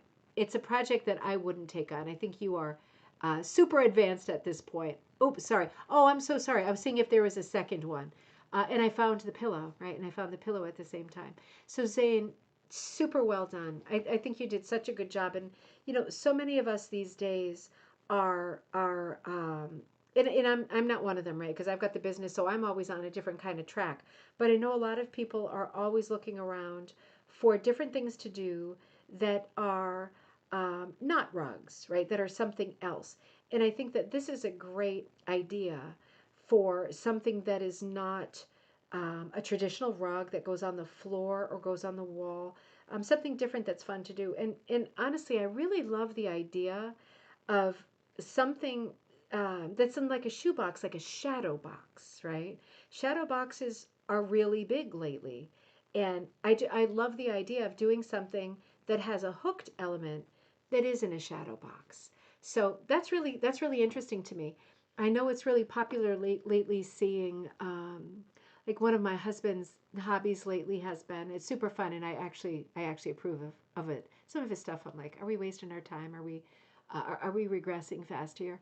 But he's been doing these little vignettes, like these little diorama boxes, and they sell them, and he gets them, and then sometimes he makes his own touches. But they're like shoebox size, and it's like a little scene, often with books. And the idea is to like put them on the bookshelf in between the books, and they're so cute because it's like this little jewel, this little window that you look in between all the books, and it works well as like a bookend and it stops your eye and it brings you into the depth of like this little scene. And then you see this little world, like this little hobbit world or whatever. He's got a few of them. And this is what that reminds me of, the idea of using a shoebox for something. That's interesting because it could go on the shelf, right? It could go on the shelf instead of on the wall or on the floor. Opens up all kinds of possibilities. Zane, you did a great job. And also sending a shout out to Finn, your brother, because he's a great artist as well. We're going to see that with Magpie Times. But yeah, thank you both for sending your stuff in. Super beautiful. And Diane says simple but striking. Image in the kite piece. The thumbnail really intrigued me because of the shadows. Yeah, that's true, isn't it? You look at the shadow one. Oh yeah. Ooh, isn't that funny? Because you just made me think also that this is good for two different things. Making a finished project that's like a shadow box project, a three-dimensional hooked project, multimedia project, but doing something like this, you wouldn't want to hook it if you were just doing it in the context of this next suggestion I'm about to make. But if you needed to figure out how shadows were going to fall, you could cut something out like this, right? And put them in a shadow box, put them in a shoe box like this. And you see how the shadow falls. And then you know where to put the shadows on your piece. So this is good for more than one thing. This is a very clever piece, very innovative, and technically really well done. I want to pause and say, Susan put a comment in. Let me get back to it. Hello, hello. So remember, tonight was a thing in Fitchburg, and I was thinking about going to that, to the opening of that show. And then Susan and I were talking and saying, we're not going to get a lot of quiet time there to like, because it's the opening night. Because I thought, oh, let's go to the opening night, but it's better to not go on the opening night. And that show is playing, that show is up until September. So Susan and I are going to do something in like 2 or 3 weeks, so I can be out there and we can do an interview. We can look at the piece, and you're going to want to look at this piece in more detail because Susan just came in and reported the Caswell block won an award at the Fitchburg Art Museum. Congratulations! That is so exciting. Now I extra can't wait to see it. I mean, I have seen it and I super love it. That is representing. That is representing our craft. Well done. I'm really excited. I'm extra excited. Congratulations. That is so fun. Was Mark there tonight? Did the two of you go tonight? That must have been really exciting. We'll make a date to do that. I'll tell you, I'm away next week. I hate to say it, but I'll tell you all about that at the end. Let's have fun in the meantime. We'll have fun next week too, because I'll post other videos to you. Cass says congratulations. So all right, so let's keep going. Um, this was absolutely fantastic, and it was fun to use that as our thumbnail too. So this is what I had this in the wrong place. I am so sorry. This is Linda's pillow, so you can see it better closer up like this. You know, it's just such a fun, funky piece. I love seeing it finished because this is the realization of the idea, right? We always want to see what the artist means it to be, right? Not just like in progress, like what we imagine it's going to look like, but it looks fantastic as a pillow. Really love it. And Kaz, yes, Kaz. Oh, thank you so much for sending this in. So Kaz writes in, Deanna, good morning. How are you? Here, I'm great. Thank you. I'm crazy, but I'm great. Here are two punching pieces that I made recently. The landscape one is the first piece in a four-part series called Fiber Reflections, Women of Canadian Art with Robin Whitford. Fantastic. We love her. We've done a show with her, right? I hope you saw that one. The pattern was designed by Robin and inspired by Henrietta Mabel May's painting near by St. Paul or St. Paul, winter 1927. I attached the picture. Now, this is one of these great Canadian artists, right? When we think about the school of like Canadian snow artists, we hardly ever hear about women, right? We always hear about like the same three men. So it's nice to see not only a reference but a rug hooked in honor of Henrietta Mabel May, because we just never hear about the women in these circumstances, and they also represent a huge part of that Canadian school of these a lot of seasonal paintings, right? That are well out of copyright and work great, as you can see, as hooked rugs. So circa 1927. I punched this with an Oxford punch needle, multiple, size 13 and 14. I unplied 2 to 3 different yarns to singles. Oh, and plied them back together so I had more shades, especially for the snow and blending techniques. You're kidding. Did you do that? I mean, that's hard. And this is a great technique that's becoming more and more popular. It's time consuming, but it is such a lot of fun to do. So let's say I'm going to come back to you. So we said it in words, but let's also say it, like, describe how that works. So if you have got, for example, it's hot. It's really hot in here. I'm hoping my husband's going to come and open these windows. So it's either me or the temperature just changed. Oh, here he comes. But he walked by the door. It's like, Aryan, he can't hear. Yes, he can. Do you think you could open those windows? It's like hideously hot in here. Oh, yeah. I'm gonna need a Keep it Klondike bar. low. Yeah, let's get some throughies, some through air here. So if you for example had your Briggs and Little 3-ply, right, the great staple for rug hookers, it's got 3-ply, which means it's got three strands that make it into that twist. If you have to cut to do this, right? You can't do this straight from the skein. If you cut it, whatever length, and then you unply it, right? It's got to be kind of shorter. You don't want to unply something that's 3 miles long, right? Like the size of intestines, little bit shorter. And you unply it, take away one ply, take away two plies, whatever. Then you've got maybe two strands, so a 2-ply, and then a single 1-ply. And if you do that with different colors, and then you twist them back together and you hook with them, you've got all these little nuances of color, right? This is as close as rug hooking can get to impressionism. This is as close as we can get as fiber artists to being able to take a paintbrush and get a little. Let me see if I can reach this. Get a little tiny bit of your paintbrush in one color and just a little dab on the other, that while you're painting, right, you get one little streak or one little bit of color that's different and the rest of it is the same. It's hard to do that in fiber. It's impossible to do that in fiber unless you're going to mix threads together. Thank you so much. Or unply. And unplying is becoming more and more popular. I think the smaller your piece, the more you might want to think about experimenting with it, because of course it's time consuming. So you're adding another stage, but it is another tool in your toolbox. So it's well worth thinking about. Kaz, I'm so glad that you did that. What a fun class that Robin was doing. She's always doing fun classes, right? But what a fun thing what a fun image to put forward. I'm going to come back to it. What a fun image to put forward. And what a great technique to share. That is really fun. And I just love this piece as well. These the Canadian snow artists, right? For lack of a better word, because there are words for different schools, and I just don't know Canadian art as well as I should. One of the things that I noticed with Canadian snow painters is these paintings were usually souvenir paintings, right? Or at least that was the hope. So they were painting scenes of these little sort of snowbound villages, and they hoped that they would sell. Tourists would want something that was distinctly Canadian, and you think of snow. So you think of a lot of things, but I think we're talking about like 150 years ago. So you think of snow, and you think of mountains and all of it, right? These cute little villages, these cozy little villages that are comfortable and warm amidst these huge piles of snow, right?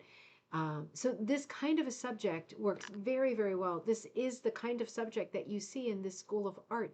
You're seeing villages and you're seeing height, right? You're seeing height and distance so you can get a longer view. And that you get a longer view by going taller. So we're seeing way down low little rows of houses or clusters of houses. It depends on what artist you're looking at. And then a little bit more of the village, and then we tend to see more snow and then mountains. We see a lot of mountains in these because, again, the artist was looking to make the connection to Canada. They wanted people who were in the market to pick something up and bring it back home. They wanted people to look at it and go, oh, that is super Canadian. Not like, do you think this looks Canadian? Because this looks like home too. They wanted it to be super Canadian. Let's do snow and mountains, right? So this is a fun school of artists to get interested in. This is also a technique that Kaz is describing for us because so remember Kaz is punching. So she did the untwisting. You can do it with hooking or punching. Doesn't matter because you're basically unmaking your yarn and then you are remaking your yarn. And if you think about it, if you have, just think about the snow. So let's break the snow into white, light gray, and medium gray. So, for example, if you cut your white and you cut your gray and you cut your medium gray, then make some pieces that are two strands of white with one strand of light, and one strand of white with two strands of the medium. You know what I mean? Do the different ratios. Do some that are one strand of each, light, medium, and dark, right? That'll look like heathery. Mix it up. Make sure that you have some that are light, mid, and darker. And do it with the twisties, right? That's a great fun. You can do it with the blues in this one too. Great fun way to do it. This has great graphic appeal to it, and it's absolutely knockout composition. Kaz, super, super, super well done. And you sent us another project that is so different, and we love the variety, right? We love the variety here. We really do. Oh, here's the original painting. Oh, I forgot that you sent that because I hadn't seen it since last week. Isn't that stunning? That is so pretty. You know, this for me has a real Cezanne look just because of the sweeps. Do you know what I mean? The way that the colors are sweeping up, right? It's very lush. It's very sort of sensual sweeping of color on round. Everything's very rounded. That's very Cezanne. And a little bit Van Gogh. Van Gogh did that with that kind of shapiness too. It's a knockout, Kaz Diane says. It is a knockout. What a beautiful piece. Little village concentrated in the center. God, is that cute? Makes you want to jump on a plane, right? This is the other piece you sent, Kaz, and it's another super beauty. You are such a fast worker. You are such a solid artist with punching and hooking. You are just, I know you teach and you're certified and you are just an all arounder, but you are just solidly great. So Kaz says, I made this flower pouch when I took a Zoom class taught by Rebecca Martin, our Rebecca Martin, via Oxford Rug Hooking School. Hey, we're going to see her next month because she's coming in July. So Rebecca from Storyteller World is going to be here, and you know we're going to do a show together. You know we're going to put out some other content together. It'd be fun to do something together. So get your questions ready for her too. So you made this in Rebecca's Zoom class. The design of this bag is inspired by the picture I saw at a Bohemian restaurant in the small medieval town of Hudna Hora in the Czech Republic when I was there in March. Oh, I remember your pictures, Kaz, were so beautiful. They were so intriguing. So you saw this pretty painting. I'm going to show that to you. This Bohemian restaurant in this small medieval town, and you used sculpting techniques and quillies for the flowers. Rebecca taught us how to figure out the size punching slash hooking area using existing plastic zipper bags. So in other words, you have your core, right? The zipper bag. You have the skeleton that's going to go underneath. And so she was helping with figuring out that calculation because you don't want it to be lost inside a much bigger piece, but you don't want it to be tight because then it's not going to unzip well and it's going to put a lot of stress on the seams. So that's an important part of the project. Please let me know if you have any questions. Well, let's look. This is such a lot of fun and such a great piece. I love the Waldoboro effect. I bet you did that with punching because you are such a capable puncher. I'm seeing the sort of not couching, but it looks like a raised effect on the stems. I'm not good with the language for these for punching, but I love the effect of the stems and the multicolors in the stems. I think it's so whimsical seeing the Waldoboro, but also seeing the quilly. That's really fun, seeing the different techniques and having something like this, right? The pouch. These zipper pouches are great for our supplies, like our hooks and stuff. So it's just fun to see a piece like this and thinking about being able to actually enjoy it ourselves, like to use it ourselves, because these zipper bags I use, and Rebecca gave me my first ones. She introduced me to the zipper bags. This is the other side. And of course, they already have the zipper built in. So you don't have to mess with sewing the zipper in if you use a pre-existing form underneath. That's kind of the point, right? And they're super durable. I mean, my God, this thing could get stuck in a threshing machine and it would still, well, not actually, but it is remarkably durable, these little bags. You can get them, and I know a lot of you don't like to shop on like Amazon and Temu, but that's where you most readily see them, and they cost nothing, and they come in many different sizes. So it's nice to think about hooking stuff like this that you would be able to enjoy yourself. Like every time you reach for it, you would love seeing it, you would love touching it, it would make you smile, right? So it's nice to think about doing projects like this for ourselves or as gifts to our rug hooking friends who would use them. This is also a great makeup pouch for any friend, right? Or a pencils pouch, right? It doesn't have to come back to rug hooking. This is a great gift for anyone. And depending on the size you choose, it's a smallish size, or it can be a smallish size. And it might be nice to punch it. I'm sorry, I'm not yawning because I'm bored. I'm yawning because this has been an like eternal couple of days for me. But I'm good. I'm happy and I'm good. Oops, wait a minute. I want to show you because Kaz also showed us the inspiration piece. There's the inspiration piece. So you were looking at this super symmetrical piece of furniture, sort of like a pot design, a vase design. Just love the way things are coming out of it. It is a highly inspirational piece because of the symmetry, because of the primitive quality, because of the unusual colors. This would be appealing. This would catch a rug hooker's eye. So I'm not surprised that it caught your eye. It is a beautiful piece. It's giving us lots of ideas for shapes and flowers. All of these are like sci-fi flowers, aren't they? None of these are normal flowers, but it does mean that you could kind of sit, while you're waiting for your food to come and grab a napkin and draw a bunch of crazy shapes. And you could probably, as long as you put stems on them and put them in a vase, they're going to read as a flower without a doubt. I'm drawing these out right now while I'm talking because they're so pretty. It does remind one of Penn Dutch, doesn't it? But this is a little bit more pedal to the metal, like particularly the one on the left. It has like a bit of like a horn, like a unicorn thing on it. I mean, that's a bit different. We do see those like wide open, pried open circle shapes in Cruel too, and sometimes they're quilted on the inside. But all three of these flowers, I'm pretty sure you can't find in your garden. If so, I will eat my proverbial hat. But these are wacky sackies, right? But really a lot of fun and very eye catching. So it was fun that you locked into it and did an inspired piece by it. Really, really charming. Really well done, Cass.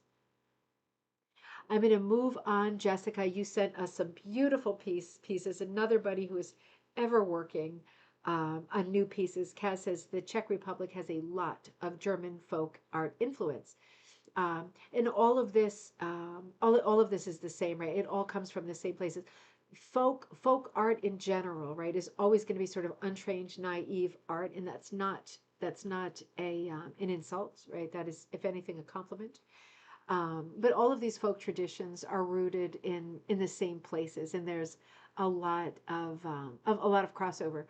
I never know what the right words are to use anymore, but when I think about living in Europe and the caravans, right? I think now you're supposed to say, um, I'm trying to avoid the word gypsy. Sorry, I'm trying to avoid it because I know you're not supposed to say it anymore, which is so strange because people who I know who are from Eastern Europe and travel constantly do still use that word. So I don't know. Well, we're not allowed to use it anymore for some reason, but they don't understand why we're not. So it's all very confusing. But when I think about the way that their wagons look and their caravans look, it is the same kind of art again. And it brings me back to the idea that probably the reason that so much of this art is the same is because people traveled a lot back in the day and they shared that literally Bohemian style from Bohemia all over Europe, right? And into Scandinavia and all over the place. And of course, those people then took boats to the New World and they settled in New York and Pennsylvania and they started doing very similar designs and a lot of designs that would have come from memory. So if there were crazy flowers like that in the past, they'd probably be thinking about those, but drawing things that were a little bit closer to what they saw around them. So we're not seeing versions of flowers that are quite as extreme as that piece of art at that restaurant in that Czech city, that little Czech village, Romany. Yeah, maybe Romany. Maybe Romany's good, but I feel like that's limiting because I think that's like a regional reference, and it's more of a culture. You know what I mean? Than it is like a location based occupation. You know what I mean? I just travelers. People do say travelers. I have seen that on Midsummer Murders.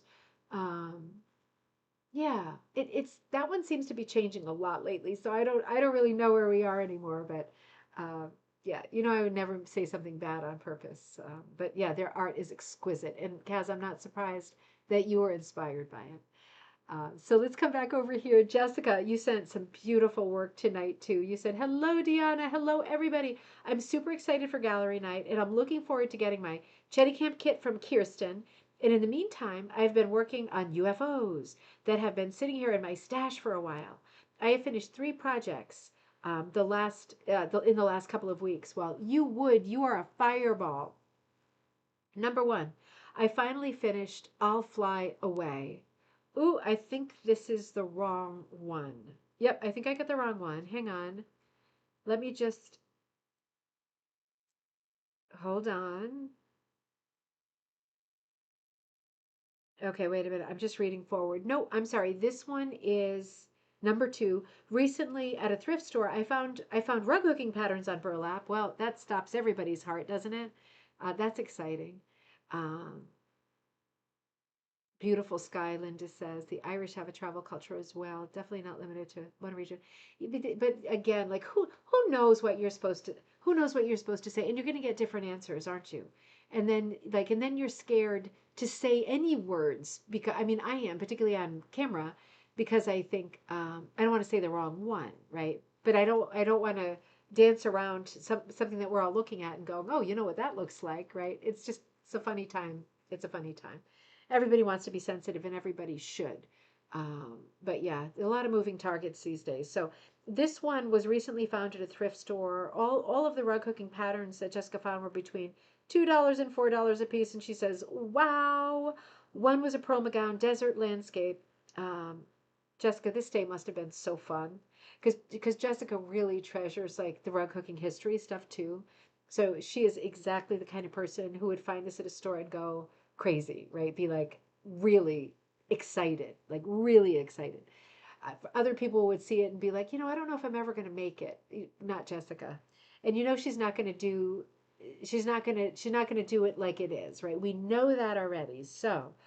Um, this is called The Glory of the Desert, and this is originally a Pearl McGowan desert landscape. She says I couldn't find it online. It was a smaller piece, so a lot of the Pearl McGowan stuff was smaller, quite small. This isn't as small as a lot of the stuff I've seen that is McGowan from like, you know, the old Sturbridge Village era. This piece is 14 by 18, which is which is decent because a lot of the McGowan stuff, like little geometrics and stuff like that, sometimes we saw squares that were like 5 inches across. You know, I had or I probably still do have a Currier and Ives, and honest to God, it's like 8 or 9 inches across, and the border on it is about it's like under an inch. You know, it's like serged under an inch. And you know, people wouldn't have been bothered by that because they would have strung pantyhose on the sides and tied the pantyhose around the east and west sides of their frame.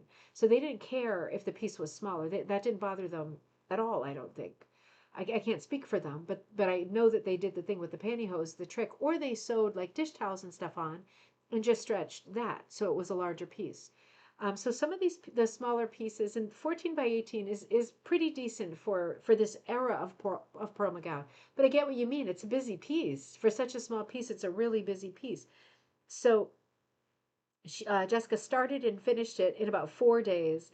My husband and I traveled a couple of times to the Grand Canyon for I'm sorry, no, traveled as a couple to the Grand Canyon for our 10-year anniversary, and we have great memories of hiking there. So I added my husband holding onto his hat and myself in the distance, hair blowing in the wind. Oh, I see that. I see that. How cool. Hair blowing in the wind. Wait a minute. The color scheme, especially the sky, was a challenge for me, and I could hardly put it down. Now, you love a challenge. This is so good. This is seriously so good. So if you watch the show on a regular basis and you attend our gallery nights, Jessica is often doing projects that are known patterns or older commercial patterns that she transforms with family stories. This really is Jessica all over. So this is another one of those, and I just love this. I love that this was like an anniversary trip for the two of you. It was obviously a windy day. You've got both of you in it. Really love the way you handle this because this is a small piece. And the thought of putting two, it's not a super small piece, but it's a small piece for a desert landscape and two people, right? I think anybody would say that's going to be a bit tricky, but you always figure it out. And you did something smart here. You have yourself in the distance. And you even look like you're in motion, right? Like your face is so small that it's like two loops, Lautrec. And see what I did there? And but like you can see your body, like you can see your form. It looks perfectly right, and you can even tell that your hair is crazy. So really well done with very few loops, masterly. And your husband holding his hat, right? So fun, so fun. It's so shapy, and you avoided doing faces on either, which was a very good call. It's just a fun piece. And the memory of the day, the memory of the environment, the memory of the wind, right? All of it is built into this piece. It is just absolutely a gorgeous piece. Absolutely fantastic. Every time I see a new one of yours, I think, well, this has got to be my favorite. But I think of all of the ones you've done, and at this point, yeah, favorites are completely impossible. I started the dove pattern a long time ago, and it sat for a while because I was struggling with colors. I had some great suggestions from another gallery night, and I'm happy it is done. I ended up taking up some Proddy flower colors, taking out some Proddy flower colors. Oh, I remember this conversation. The shades were too dark in autumn, and instead cut petals out of mint polyester ribbon. I'm looking for those. I'm looking for. Oh, I see you hooked them. Um, did you hook them or are they Proddy? Looking for Proddy and I'm not seeing Proddy, and maybe I'm reading it wrong. I see everything hooked.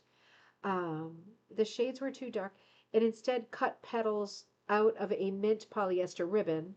I lightly melted the outside with a candle so it wouldn't fray. I'm just pausing there because you are brilliant. And that's a great reminder to us too, because hooking with polyester is fantastic. And you're right, it does want to fray. So melting it with a candle is a great thing. It just turns into a little bit plasticky, but you're never going to know that with the hooking. I remember this piece. I remember that there were lots of suggestions. I can't even remember the way that it looked before because I can't imagine it being any better than it is. I mean, Jessica, you're just one of the great rug cooking artists of all time. I mean, there's just no question. Everything you do is so personalized, so thoughtful, and whereas other people, and I can only speak for myself, would get so frustrated with setbacks and speed bumps and all that stuff. You are a grown up who puts stuff away and comes back to it and kills it in the end. And I think that is such an admirable way to be because sometimes it's hard to check your anger and your frustration when you're working on a project, but you managed to do it, and you managed to come back with pieces that are absolutely, oh hey Doris, that are absolutely unspeakably great. Like the words don't exist. I mean, how you landed with this is just brilliant.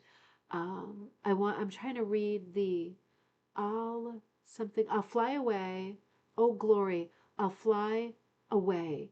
Some gale. Help me out there. Can you all read it upside down? I'm reading upside down and small. I'd love to know what that text is. That sounds so beautiful. I'm wondering if that's a Bible quote or if that's a piece of poetry. It's absolutely beautiful. So let's talk about what we like the most in this piece. It's going to be hard, isn't it? We're seeing the birds almost interchangeable with the flowers, and that's not a bad thing. That's creating great interest. You have done. It's a song, beautiful. Um, oh yeah, yeah, yeah. Bring that. I'll show that later. Good idea. You have done something that's really hard to do. This is a quite involved pattern.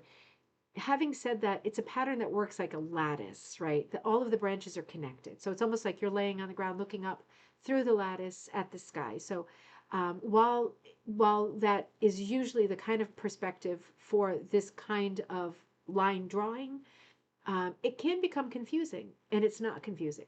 You manage to keep that lattice as almost like the first layer, and then in the background is a quite busy sky that almost reads as a rose window, as a stained glass window.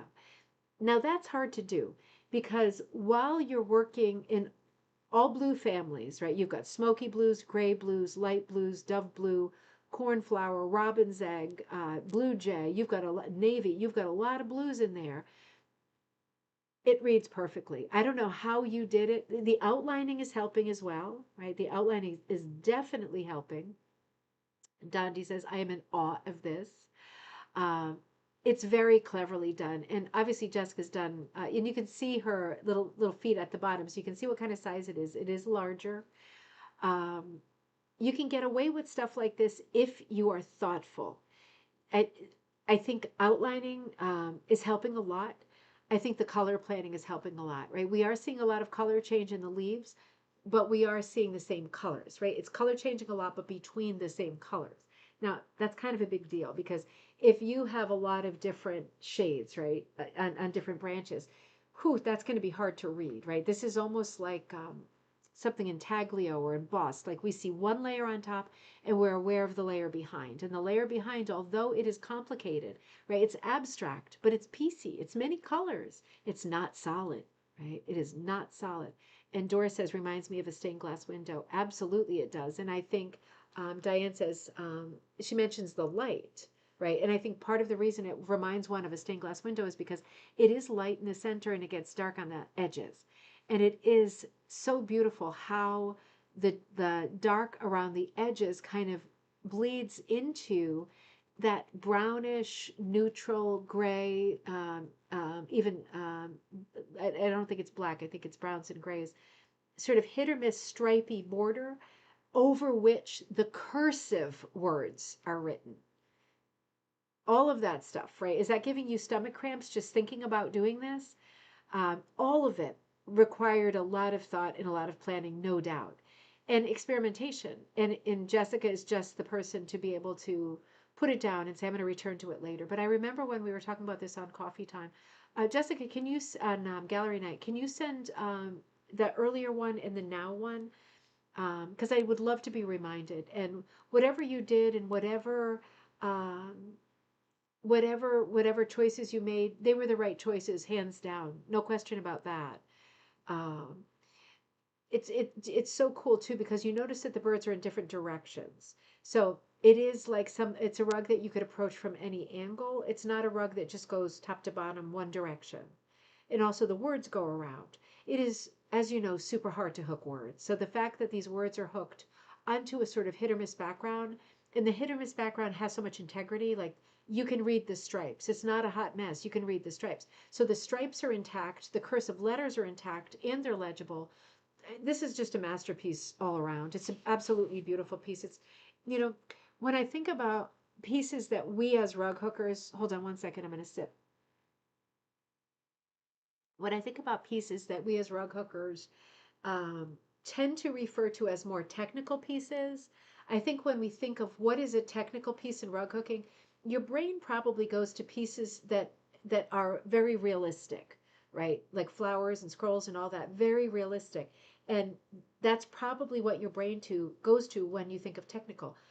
I would say, without feeling worried that I was overstating it, I would say that this is a sort of great moment in rug hooking looking at this piece because this is the new highly technical, right? Even though it's a more graphic handling, there are even parts of it that are abstract. I would say that this is the new, like ultra technical, and this is it's a blending of both, right? Because it's got a lot of flat color, right? So it's graphic in that regard, but the difficulty of a lot of the tricks in this are it's through the roof difficulty. I think this is a masterful piece. It's really um, beautiful, bright, and colorful. It's a super standout. Uh, Absolutely gorgeous. I'm going to Google the song I'll Fly Away later so I can read the words. I want to know what it says. Jessica, you did an absolutely gorgeous job. And wait, it's not over. This is your third one. This is the one I accidentally. Oh no, no, no, no. Wait a minute. Wait a minute. Wait a minute. Um, no, I have the wrong one. I have the wrong one. Jessica, I'm sorry.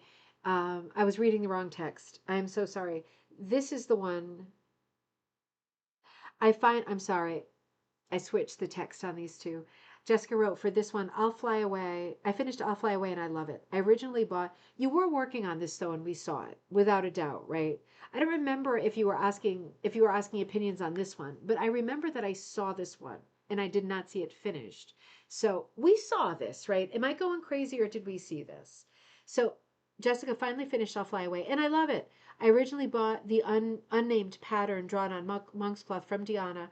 Oh, right, right, right, right, right. When she was downsizing her collection of patterns drawn on monk's cloth. Yes, and I have so many more. I should do some more of that. Um, that she acquired over the years, and she gave Patreon members the chance to buy. I'm going to do another round of that. And incidentally, I think I'm going to sell a bunch of my own rugs, which I never, ever, ever do. But I'm kind of sick of everything. You know what I mean? I don't mean the business, and I don't mean that stuff. I just mean I'm kind of sick of myself. So I'm going to do another round of all that stuff, just so you all know. I'm going to put some finished pieces up too. But regardless, this is one of the pieces that came out of that last I hate myself, I hate my life, and I'm a pig moments and moods. I sold a bunch of stuff, and I'm very happy I did because look what happened. Um, Lots of people have asked me who drew this pattern, and I wish I knew. Do you have any idea, Deanna? You know, um, I can't say for sure, but what I will say is um, what I do know is that the woman who I bought all of that stuff from was one of the ladies who frequented McAdoo. Um, she was one of the Long Island ladies, right? There were a ton back in the day when that store was there, and there was also the J. Uh, oh, come on, the other great Long Island artist man who did so much designing at the same time. Come on, you got to come up with her. I'm not going to sleep tonight. Um, there were two really well known rug cooking stores on Long Island at that time. Um, no, wait a minute. No, it wasn't McAdoo. No, uh, no. Now I'm confused. It was Long Island. No, it wasn't McAdoo. It was the guy. Let me Google it. No, because McAdoo was Vermont. Hold on one second. Wait a minute. There was more than one rug cooking store out there. I know that because it was like a hornet's nest for hookers. Who is the famous man who owned a rug hooking store on Long Island in the 20th century?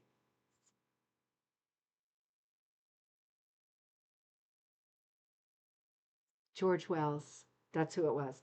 So it was George Wells. So this woman used to go. What I know is she had a lot of money. She used to go all the time, and I learned that I had a lot of papers and stuff with her stuff. I learned that she often went. She bought stuff all the time, and she didn't finish it because obviously, right? Because I mean, she bought stuff constantly, and she oftentimes had George Wells draw her stuff or people at the George Wells stores. I don't know if it was George Wells or his employees, but there's a very good chance that that was drawn at that store. And I don't know, his store has been gone for so long. I didn't cross with it at all, not even close. This is like the 1960s, right? So um, it's possible to do a George Wells search and see if this comes up. It might be because what they did in those days that I learned from this lot in reading her stuff was that they, at least at this store, they would get together and they would transfer rugs and copy rugs. Like they would say, I want that, but I want it as a circle. And then they would stand around And it sounded like sometimes the customer, if they were knowledgeable, might help with the tracing of it because it took some time. I don't know how this was done, if it was charged as a commission or whatever. It doesn't get into that. But but yeah, so it might have been traced out at that store. Um, that would be my best guess, and I wouldn't bet my life on it. But I think it's a really good guess because I know that there were other things that she had that were drawn by people at that store. Now, I don't really think that it was George Wells because by the time he opened his store, he was well known. You know, decorators wanted his advice and to shop with him, and he was shopping and he was designing, and he had a team of people working for him. So I don't think that it was him that would have done it, but I think they might have been pulling from his designs. Like if you look at the birds, it could also be, I don't know if the George Wells store sold, for example, McAdoo patterns, right? That this is definitely not derived from like a McGowan. It has more, the Wells patterns have more in common with McAdoo patterns. So it is also possible that if they stock the McAdoo patterns, that they might be pulling birds and motifs like the branches from those patterns. And because I said McAdoo first, it's been a long time since I looked at all her books and papers, but I remember I did a show about them when I got them. That was a really long time ago. But I do, in my mind, I wanted to say McAdoo and not George Wells. So it makes me think that there were McAdoo rugs for sale there and that they might be those. Can't be sure, but I think those are two. It was called the Ruggery. Yeah, it was called the Ruggery. Thank you. I forgot about that. Yes, Catherine, good job.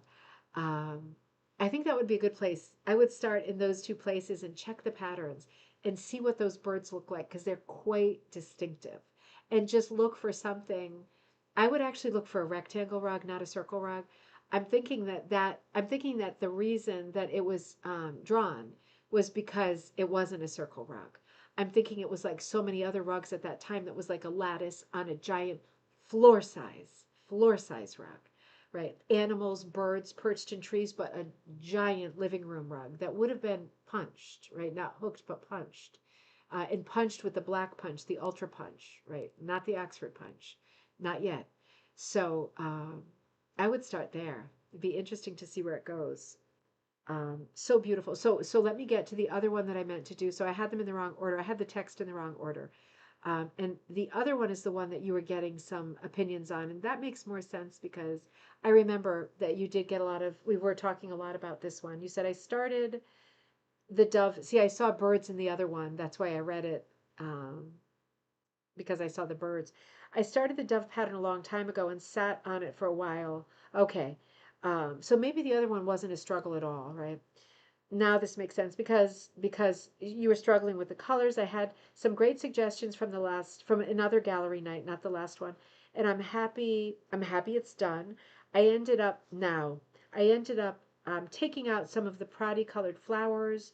The shades were too dark. They were too like autumn colors. Remember? I do remember that. I felt like it was like the confusion of the seasons a little bit, and instead cut petals out of a mint polyester ribbon, and this is the one, and then you kind of singe the edges with a candle so they wouldn't fray. I do remember talking about this one because you were not sure. This was a big color conversation, wasn't it? This was a huge color conversation. You were second guessing even your color in the background. Jessica, if you're still on, was your color in the background blue? I feel like it wasn't. I might be wrong, but I feel like a lot has changed here. It was not a disaster, the first one by any means, but I know that you didn't like the colors, and I think that during that gallery night, that was a while back. I think we were saying that it did. Um, as Troyer's established 2010, right? The anniversary date. That is so sweet. Um, I think that we were talking about the Maud Lewis term, the confusion of the seasons, because I think the struggle was there were several color palettes going on, and it was a fairly simple piece. And while the border functions as a hit or miss, right? That's up for grabs, right? That doesn't have to be anything. The colors in the border, if I remember right, were creating a little bit of chaos with the center because they were setting off for good or for bad some of the colors in the center because there's flowers there too. And I think that was the problem was there was some kind of a power struggle happening between what was going on in the center and what was going on in the border. And that can happen when you've got partial hit or miss, right? This is a full figural, right? These birds, this is a full figural. That is a complete pattern. And then we've got some fairly unusual hit or miss that includes Prati, right? The Prati leaves around the edges. And by the way, I absolutely love that touch. I love that touch. Sorry for the yawn. I think that I don't think you could have done any better than this. I really don't. I really, I love it when colors are a little bit, I don't want to say confusing, controversial. You still have like a soft blue, right? Like a soft denim blue, like a faded denim. I love that. Um, I love that your heart is like classic shades of red, right? Sort of red going to pink. You've got lots of different values of red in the heart. And I love how right next to that you put the orange red. Now, that's what I would call like competition. And I think that that's a good thing. It either works or it doesn't work when you do games like that. And it works. It works great. In fact, I couldn't imagine a different color there. It's really complementing the shape of the heart, right? Because it's like an upside down heart, the shape of the three flowers. You're doing something similar with the purple flowers inside. They're right against the blue, but that is a quite blue purple, and you've got it against the blue.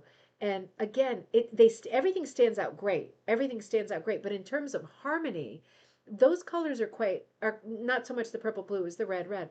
They're fairly close to each other, and that is part of the joy of this pattern, right? That is, I mean, that is what's giving you the sense that there are a million colors in here and not just 50, right? Those kinds of tricks are giving you the impression there are a million colors. And that's just, it's real joyful and it's a lot of fun. And whatever happened at that gallery night that moved you forward is great news because we all like to feel useful, right? We always like to feel like we're giving good advice. In just a different perspective, usually, good advice, bad advice, um, uh, non applicable sort of advice doesn't matter. Just getting other people's opinions and hearing other people's opinions is so helpful because if you brainstorm with other people, even in this setting online, you get that sense, right? Even if it's not in person, you get that sense that you're working on the same thing. You're getting that sense that you are getting help and you're working on the same thing. And sometimes that's the little bit that you need to get over the bump. You think you leave with momentum because you think, I was getting some help. Thank you. I got some help. You chugga chugga chugga. I think I can. I think I can. I think I can. And then you get over that little mountain, right? And then you're off. You're off, and you're a runaway train at that point, right?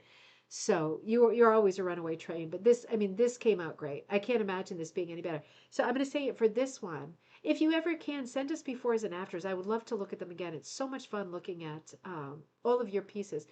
They're all customized, personalized, beautiful color palettes, very daring in some ways. Always daring. I always feel like you're pushing it with colors, and you always land in the sweet spot. And it's like that game, like that shuffleboard game that you play standing up with the sandy surface. Where you take those heavy things and you knock the little shuttles, and you try not to get it over the line, but you want to get it.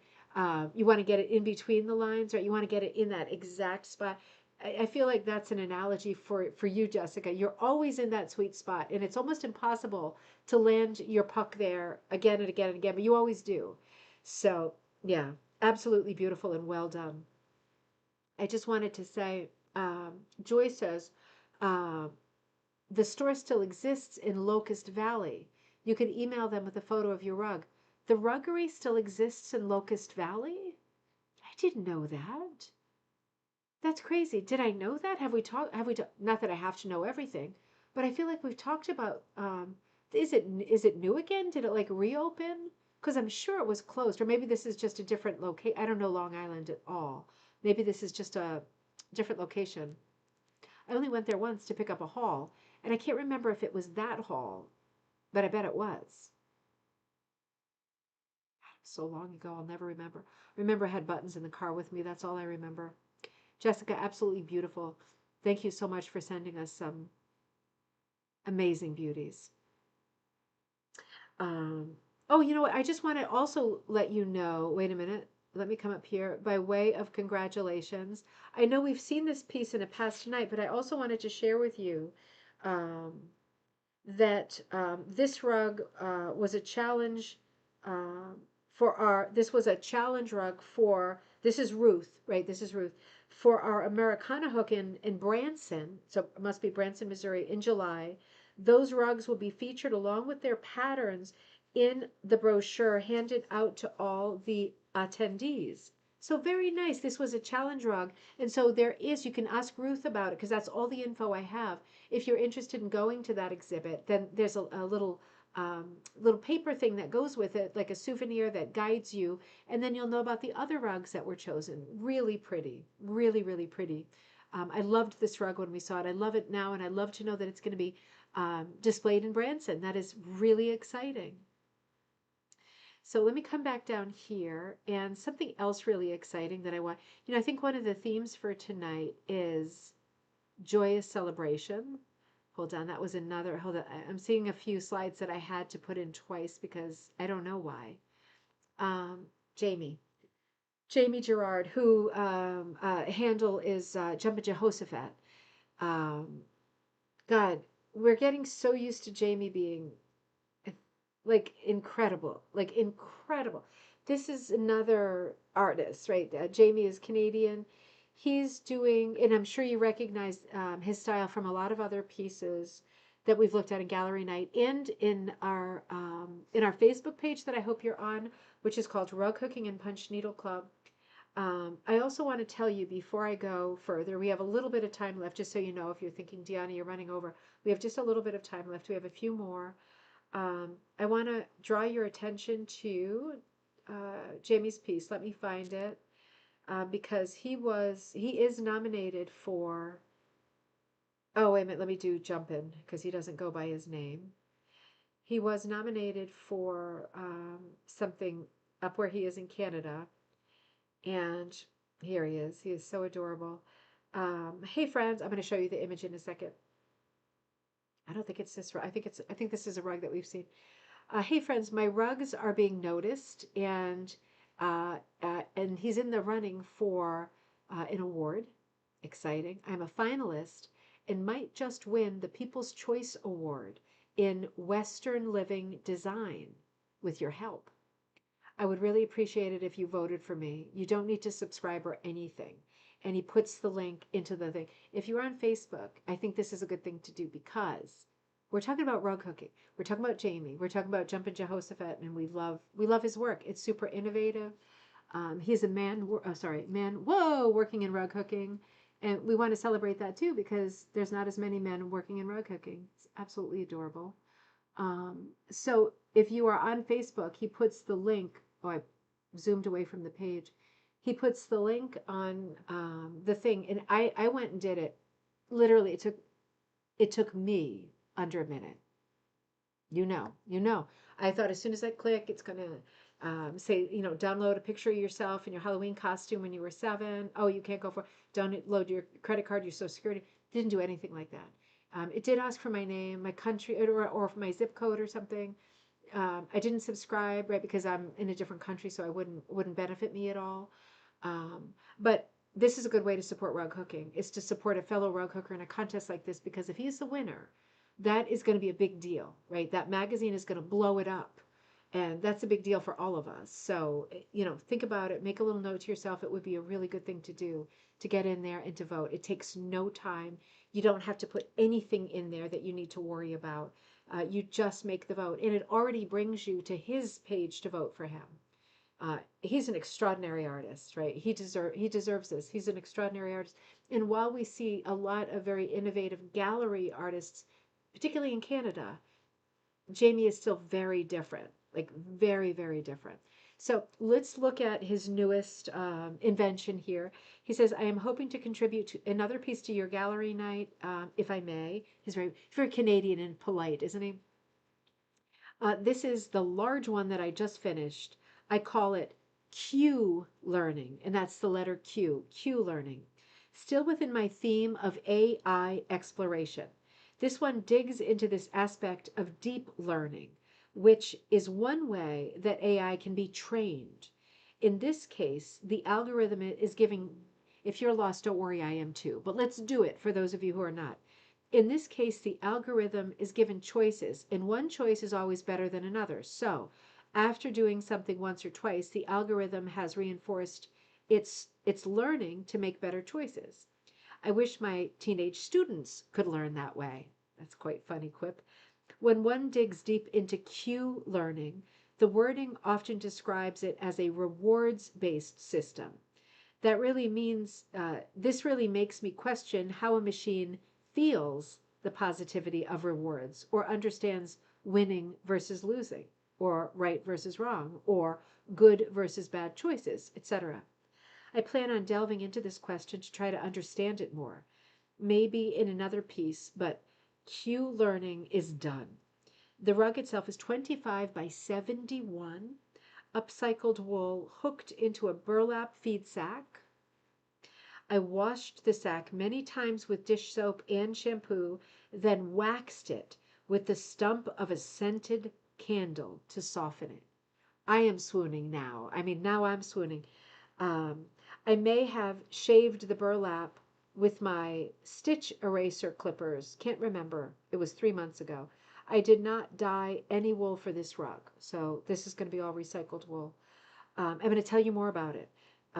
Let's just go back to that for a second. So he's using coffee sacks, right, which is the original way to do it, and that is just the beauty and um, the curiosity, the interest in doing this craft that started with coffee sacks and doing the kinds of subjects he does, which is often the internal workings and the sort of abstract machinations of machines and computers and uh, the consumption of uh, data, right, and the processing of data.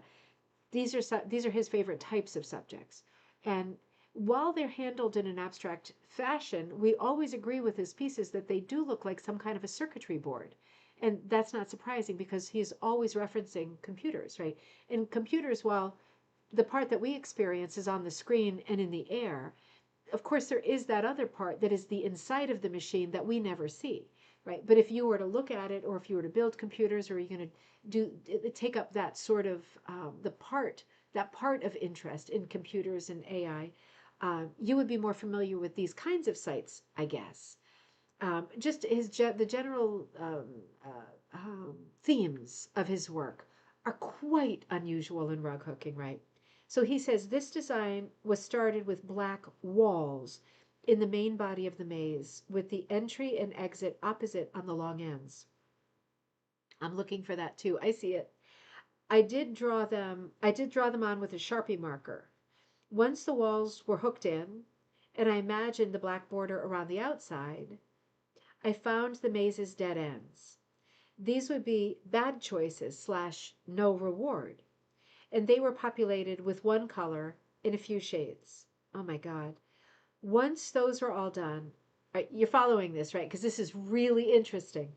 Once those were done, I attempted to solve the maze, and at each decision, I filled in bad choices with just a bit more of the same. I think he means same color. When those choices were done, I filled in the good choices or the positive routes with the complementary colors. I'm curious if you or anyone else has figured out which color is the good choice and which color is the bad choice.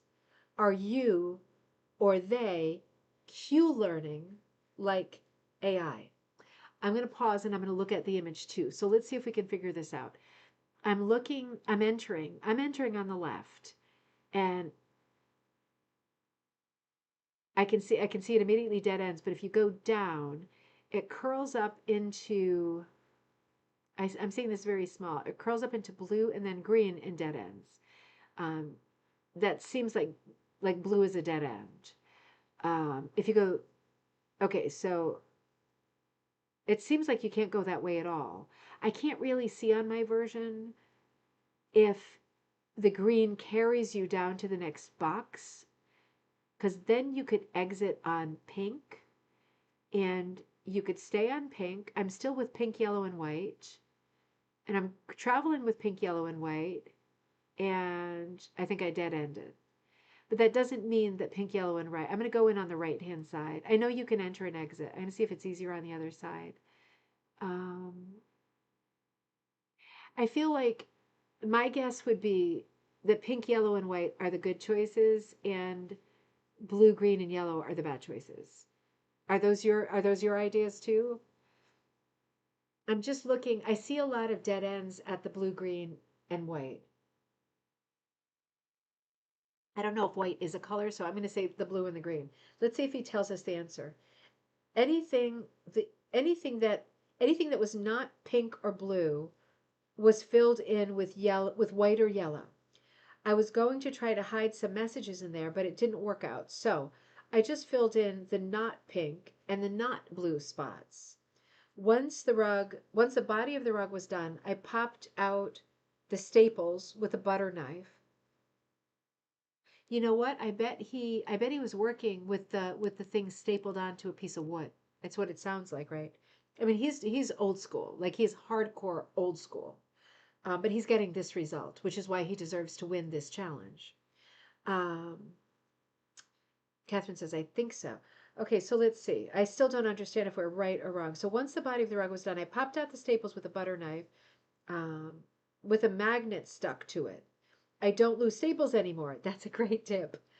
I started hook whipping, which is his unique style, which is his unique finishing technique, that he wrote about in, I think, this issue of Magpie Times magazine. He started hook whipping the edges. I've done some Facebook post about this technique, so it should also be up on Facebook. To flat, it's probably going to be in our group. To flatten, I rolled it with a back roller. Oh, okay, or exercise tube thing, and left it in the main thoroughfare of my house, where it gets walked on and sat upon by Peaches. Oh, Peaches. I was wondering, because I hadn't read his thing yet. I was wondering if, oh, Peaches, you little sweetheart. Oh, she is too cute. So it gets flattened out that way. Man, I just love the way he works. It is so intriguing. It makes me feel like such a hog, you know what I mean? Because everything with me is like, oh, let me stretch my rug out on my expensive combs. And he's like, you know, stapling stuff to wood and washing coffee sacks and using candles, right? Rubbing them with I mean, it's crazy. So so this is how I like to think that I'm a. Oh, wait a minute, a little bit more, a little bit more. I like to think that I'm a fairly smart person, but I have to say, unless he tells it to us more clearly, I still don't know what the answer is. So let's see. I'm really happy with the way that it turned out. Those big rugs are pretty fun to make, and I can smash out 3 or maybe 4 a year, as well as a few smaller ones. Because, of course, he works with kids, right? He teaches, and he's a big outdoors person as well. He loves like hiking and canoeing and stuff. There is a nail in the wall at the top of my stairs, right beside a full length mirror. So even when no work is getting done on it, I can hang it there, look at it, and reflect on it and its reflection. I can hang it there, look at it, and reflect on it and its reflection, like from the mirror. That's really very romantic, isn't it? I like that. And that's very smart. My new one My new one might even hide a double image. Not sure yet. That would be really cool. You know those games that you play where you hold up like a letter or something and you have to hold it up in the mirror to get the reverse image of it? It's not the same as a double image, but um, so cool.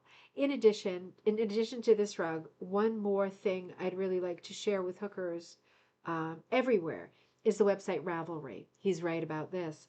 I am not affiliated with them in any way, and there does not seem to be many rug hookers on there, despite it being a fiber art slash craft specific site. The few people that I have connected with are wonderful. I have the same experience with Ravelry. What I really like about it though, is the way I can organize each project and keep track of my progress. I do my best to take pictures after each hooking session and update each project frequently. Notes can be added to each piece. This is within Ravelry, right? You can keep a log of your own projects. Um, so you can document everything, and you can keep it all in one spot. So that's what he's using it for. There is no advertising. It's just an excellent platform for keeping track of one's work. I recommend it for anyone who wants to document their progress. All of my projects, and I haven't gone there yet because I'm just reading this for the first time, all of my projects are on there under Jumpin' Jehoshaphat. So I'm going to be checking that out when I get to bed tonight, and I'm done with everything else. I've still got work to do, but that's I'm going to check some of the stuff we talked about, and I'm going to look that up too because I might not have seen all of his stuff. Anyways, I'm off to Mark and write reports, and then he writes a little bit after that about a bike trip and stuff. Let me go back to the body of it, and let's just see if we can solve this really quick. I just want to solve this, and then I think we have one more after this. Karen, your beauty is coming up too. I had to put like Jamie's in again. I had to put a bunch of them in again, because they for some reason when I changed computers they weren't showing up. But I think I caught everybody tonight. Karen, I do have yours in it, so don't worry. It was just I was fooling around putting these in another time. Let's try to figure this out. Let's do the part where he tells us the answer. That I don't even have the IQ to figure out, right? Even when I'm told the answer. So he says anything that was not pink or blue was filled in with white or yellow. I was going to try to hide some. I still don't get it. Does that mean I'm gonna have to ask him? Does anybody get it? I might have to ask him. I have a feeling his brain is like way bigger than mine, and and now that I have that in my head, I don't think I'm going to be able to figure it out. I'm going to ask him, and then we can look at it again, during a coffee time, right?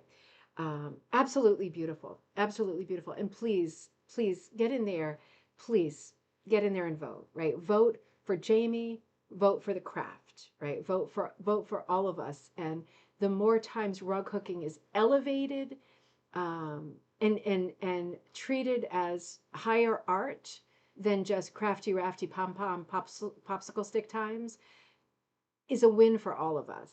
So you think the blues are the blockages? I think so too because they're always the squares at the dead ends, right? But I'm not sure which ones are the winners because I thought like the pinks were the winners, and it seems like maybe the pinks are not the winners. I'll ask them.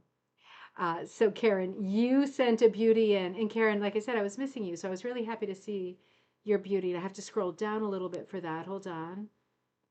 Oh, thank you, Kirsten. Oh. Karen, what do you got going on? How do you do this stuff? This is another killer, isn't it? This has been a night full of killers. Are you all still alive out there? I mean, everything that we've seen tonight has been insanely good. And nothing is good, better, best in rug cooking, is it? And we already know that because everything is different and everything is like mind blowing, isn't it? I mean, I think tonight for me everything is mind blowing. Um, for your beads. Ooh, Cecile, I'm gonna have to find that out. I'm gonna Google that. I'll do this first, but ooh, I like that lead. Karen, this is fantastic. I'm getting a bit of a Klimt vibe on the top here, but let me see what you wrote. I'm getting a Klimt vibe in general, but besides the Klimt vibe, the colors aren't Klimt, right? So it's like, huh, let's find out what's going on. So Karen writes, hi, Deanna. I just wanted to share with you a piece that I've been working on for a while. I started it 3 years ago in a class with Michelle Miccarelli based on Klimt designs. There we go. And of course, she does love her Klimt designs. I've been waiting, it's been waiting for me to finish it for a couple of years now. So, well, I mean, you haven't done any enormous rugs lately, have you? It's been waiting for me to finish it for a couple of years now. So, with some friendly cajoling, I brought it out again. I can finally see the light at the end of the tunnel, and I can't wait to get it finished. It's 27 by 43, and hooked in 4 cuts. Yeah.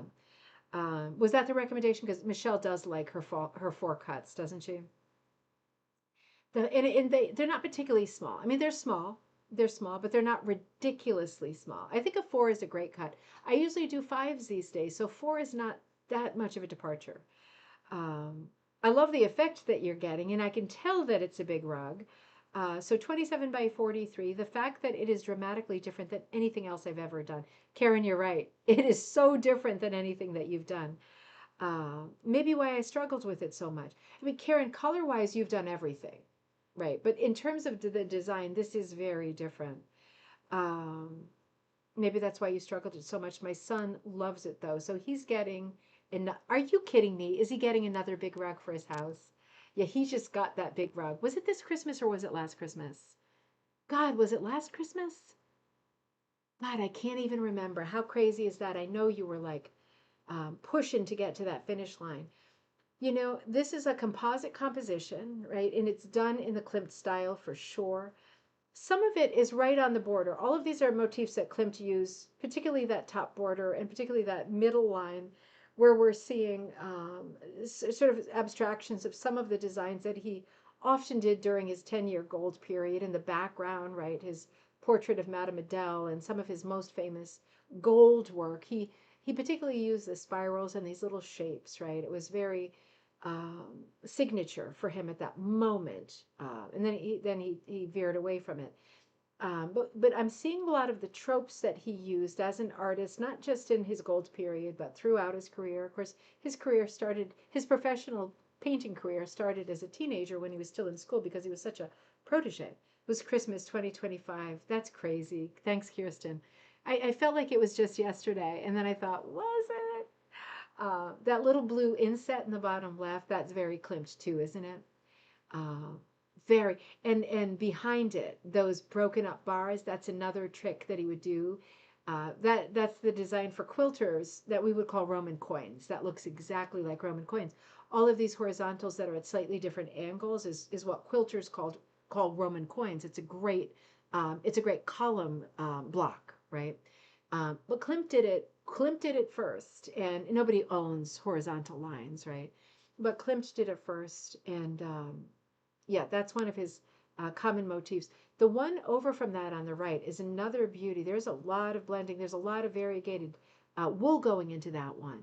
That's exciting. That one doesn't look as Klimt to me, but it's very, very exciting. I feel like the color's being dragged, and I just love the way it feels. It's almost, I can almost feel it. Like on my skin, I can almost feel it. And then to the right, it is more Klimt again. We are seeing him, play the idea of him playing with spirals, which he loved, but then with the more sort of aggressive, not like a paisley with the benign rounded shapes off of it, but with more aggressive kind of claws off of it, heading more toward Klimt again. So we're seeing a lot of his motifs in this rug. It's not overt, is it? It's not an overt reference, but it is flavored like Klimt. I bet if it was in a lot of blacks and golds and peacock blue and teal green, that a primary red, it would orange, it would be looking a lot immediately like Klimt. The shapes are cluing us in that this is a reference to Klimt. It is a beautiful pattern. It is a fun pattern. Um, I absolutely love this. I absolutely love this. It feels a little bit like a sampler, but it does feel like Klimt because remember, he jammed his motifs together. He blocked things off, like compartmentalized the backgrounds of stuff, almost like wallpaper, right? Almost like wallpaper that didn't connect. He did that a lot. That was a great device that he used. And that's what's going on here. There's a bunch of different motifs jammed together. I love the way that there's the top bar, there's the bottom bar, but on the far left there's the inset. I think the inset is super lively. That is really fun. It reads as a sampler to me. Really high end, like really high end work. Another absolute flipping masterpiece, right? We just go from masterpiece to masterpiece tonight. It's another flipper. Um, I try not to say bad words when I look at rugs, but I do feel very enthusiastic and I'm thinking bad words. I'm thinking you fill in the blanks, but I'm thinking all of them like, and I'll just say, wow, right? This is extraordinary. Karen, I'm so glad that you returned to it. And like we were saying earlier, everybody understands that feeling of misery when something is beating you up and you're getting like um, frustrated, just frustrated, it's not fun anymore. It's easy to back off, and we all do that. But it is good to try to return to projects that are as good as this, right? And I don't know how much you got done before you started tapping the brakes, but it's an extraordinary piece. You did really, really, really well. It's going great, and you're going to finish it very fast. I thought I wasn't hungry because I had dinner right before I came here, but I had a salad, and then I forgot the leftover in my friend Carl's car. I don't even get my leftovers. I'm gonna have to go make some food. I am so hungry. Got a lot more work to do. Miles to go before I sleep. Miles to go before I sleep. It was a really fun gallery night tonight. I really enjoyed being together again. So sorry about last Friday night, and I'm so sorry about what's coming up next week. Next week is the week that my daughter Jocelyn is going to one of her summer camps. We've got two this week. We've never done camp before, and I signed her up for camp at Mystic Aquarium. So, um, her beloved eels and grotesque creatures, things things hanging out for rocks from behind rocks, that are going like, and she loves that stuff. She just loves it. So we're doing that for a week, and I have been like on the fence until today, thinking, do I really want to drive? I mean, the ride is like an hour and 45 minutes with no traffic, no lights, no stops, nothing, right? Just like it's the middle of the night. And when I Googled, like, what is the drive from Collinsville to Mystic during rush hour? Because that's when we'd be going because the thing starts at 9. It said anywhere between like an hour and 50 minutes and like 2.5 hours. And I was like, ooh, that's a lot to go to. That could be 5 hours of driving a day. And I don't want to kill my car. We finished paying off the car. I didn't want to kill the car, but I also didn't want to, and I have a lot of work to do. So that has been a huge part of my decision making. I was like, do I really want to be somewhere else and not have access to like orders and work? Do I really want to piss people off and be like, they're like, oh, you were just on vacation, weren't you? Um, but today I was talking about it with my mom, and she said, we were at the thing at the church that I host every week, and she said, why don't we go and do a girls' weekend, like a three, not weekend, it's a whole week, it's Monday to Friday. So I'll be back Friday night. So if I'm able to, I'll put something together Friday. We'll have to see how it goes. Well, I'll have to see if I'm able to. But I would love to put something together for next Friday so we can get together next Friday night, and then I would only miss Monday with you. And that is my plan. I'll probably put together like looking at older rugs. That's always fast for me to put together. So it might be something that I can do. But my mom said, why don't we do like a girls' trip, the three generations of girls, her, me, and my daughter Joss. And we'll drop her off for, camp at 9 in the morning, and then she has to be picked up at 12 at 4. But Mystic is a beautiful historic old town. It's got its downtown center with the old drawbridge and lots of shops and things, but they're cute ones. Lots of beautiful old buildings. The prettiest library I've ever seen. We'll probably hang out in there, just sitting for a little while. It's so pretty in there. I mean, it's just a beautiful old building. And it's got Mystic Seaport, which is a place that you buy a ticket and enter, and it's like recreation life in the golden age of whaling, which is like the 1860s. And it's got a beautiful shopping center. I love a good shop, but these are not chain stores. It's like it's Old Mystic Village, and it's made to look like all these colonial houses, tons of them. And it's got like duck ponds and little bridges, and it's just a sight. It's just a sight. And there's tons of like coffee shops and restaurants and cafes in there, tons of cute little shops. There's lots of galleries around there. So she said, why don't we go? You bring your projects. I'm going to bring my spill in the tea. I still need to work on the text. I'm going to bring um, my hooking for spilling the tea. And we're working on a project for church that's quite important. It's a painting that I'm doing the sewing part of it. It's collage, fiber art painting, not hooking. And I still have quite a bit to do on that, and that needs to be done in August. That's something I committed to. So we're going to bring our three projects. She said, I'll bring two card tables. We'll set them up in the hotel room. We'll drop her off. Some days maybe we'll go and walk around, like Stonington's a beautiful town. There's beautiful towns around there. Look at some galleries, and then come back and work for quite a few hours. And then when we pick up Jocelyn, maybe we go to Mystic Pizza. Maybe we go to Mystic Pizza a few times. I love it so much. Like it's the one from the movie. Um, Maybe we do that. Maybe we find some cute places to eat. But I thought, that's a great idea. I have a lot of work that I need to do. Uh, that I can do in a hotel room. And then I save myself insane mileage on the car and losing, I would hate to lose like hours and hours and hours every day because if I lose that time, I can't do anything with it, not write books, not fill orders or anything. So I am going to be away next week for Monday, and I will plan on putting a show together for Friday. So the only part that I'm worried about is the timing because if her thing ends at 4, I have to see how it goes. It might be that I end up running a later show that night because with the drive back, it's 4th of July. It's 4th of July weekend. I'm thinking you might not be there on 4th of July weekend. Let's think about this. You send me some feedback because I'm going to log off in a second. Send me some feedback. Think about whether you were thinking of logging on next weekend. You could always watch it later. But I'm thinking with traffic, we might be really, it might be rough. But maybe if I came in, why don't I plan next Friday on coming in and doing a show? It might be later, so look out for that. So I'm picking her up at 4, 5, 6. Might get in for 7. I might push it to 8 just to be on the cautious side. And then I'm gonna have to take the stuff out of the car and everything. I don't want to be like, see you later, sucker, after my mom drops me off and like leave other people with a mess. So it might be that it runs 1 hour later on Friday next week. We'll see how it goes, but I think that's probably what I'll settle on. And it might be a shorter show, like 1 hour for the holiday weekend. But I think it'll just be nice to get together and spend some time together. And if I see anything interesting while we're there, Monday through Friday, we're not leaving till Monday, and then we come home on Friday. So I'm there for 4 nights. If I see anything interesting, you know that I will record a video and share it with you, and that will be a lot of fun too. Karen says, I will be out of town. I won't be able to join. Sharon says, wonderful rugs tonight. Thanks for sharing with all of us. Thank you to everybody who sent in those beautiful rugs. They were all stunning rugs tonight, right? And also different. And that's the point, isn't it? Worth the wait. Really enjoyed this. Have a wonderful week. Yeah, everybody, have a wonderful weekend. Thanks for the inspiration. You are so welcome. It has been great. It was a really fun night. I think my mom forgot to watch because I didn't see her on. She's going to be so upset with herself that she forgot to watch. Oh my God, one more thing. My husband brought it in.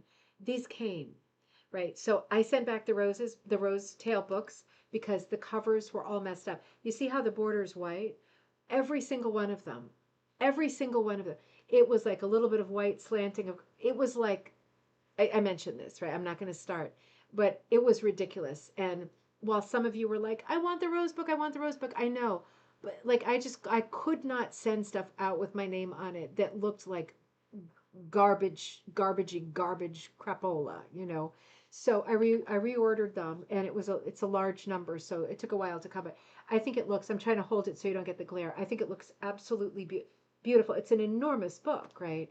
It looks absolutely beautiful and full color. And this is magazine weight pages. So this isn't like the Haunted Rug was more of a workbook, right? So the pages are a little bit thinner. This is much thicker, right? This is more of a picture book. You can see the patterns are there for every single one. The patterns are there, but it's a little bit thicker because I know some of you regard this as a picture book, and some of you will take the patterns out of it, and you should do both, right? You should do both.